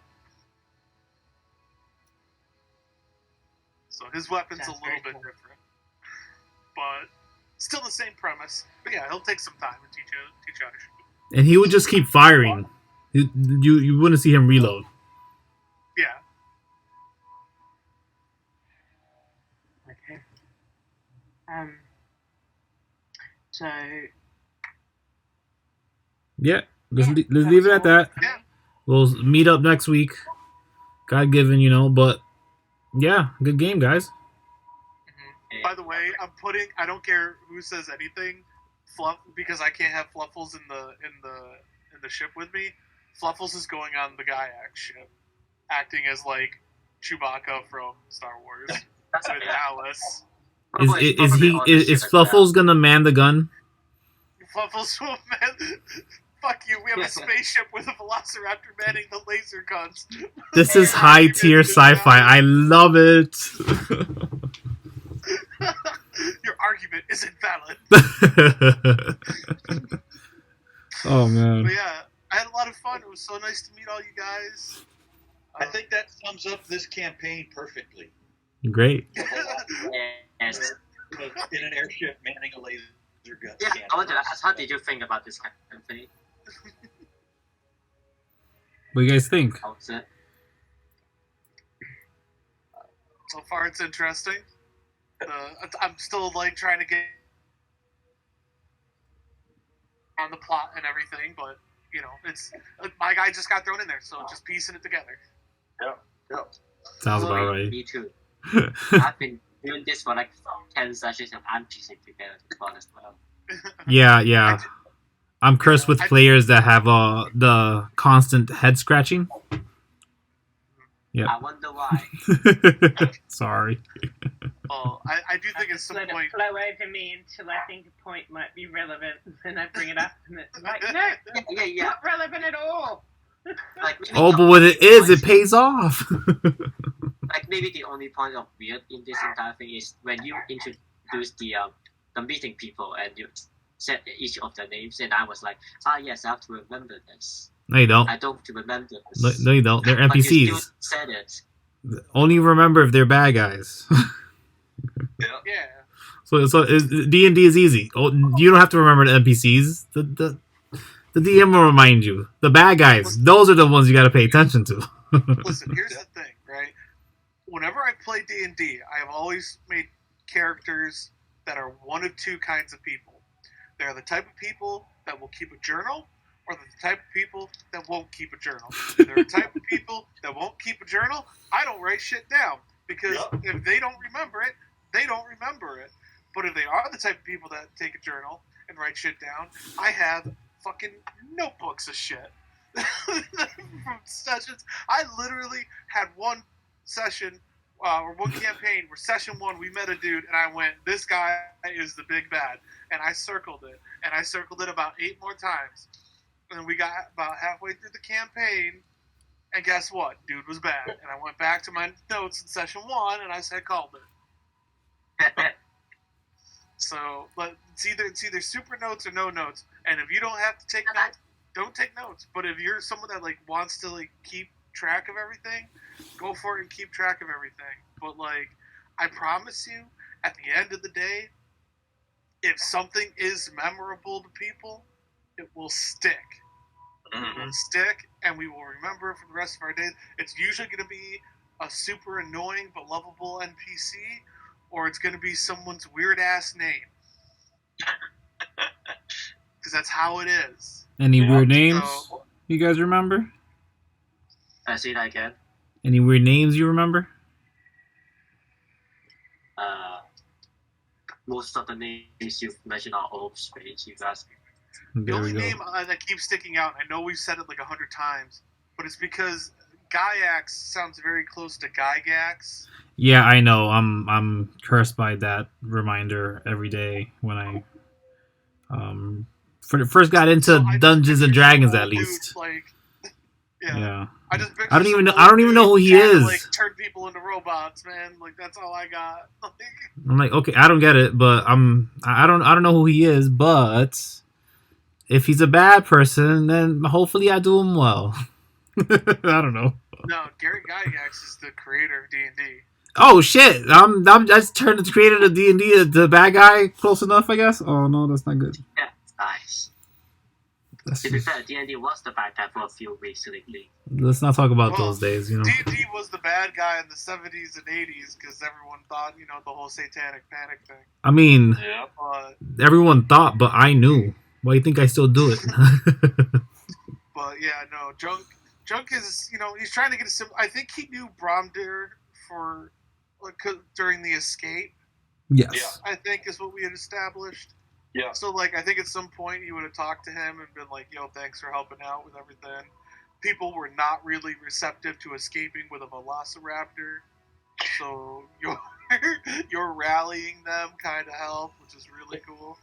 But yeah, I think at that point, and then Junk's ecstatic that someone else wants to work on shit with him. So when Fizz is like, hey, let's do stuff, and Junk's like, hell yeah, I got me an assistant. Let's go. Nice. Not just an assistant, but someone that actually knows what they're doing.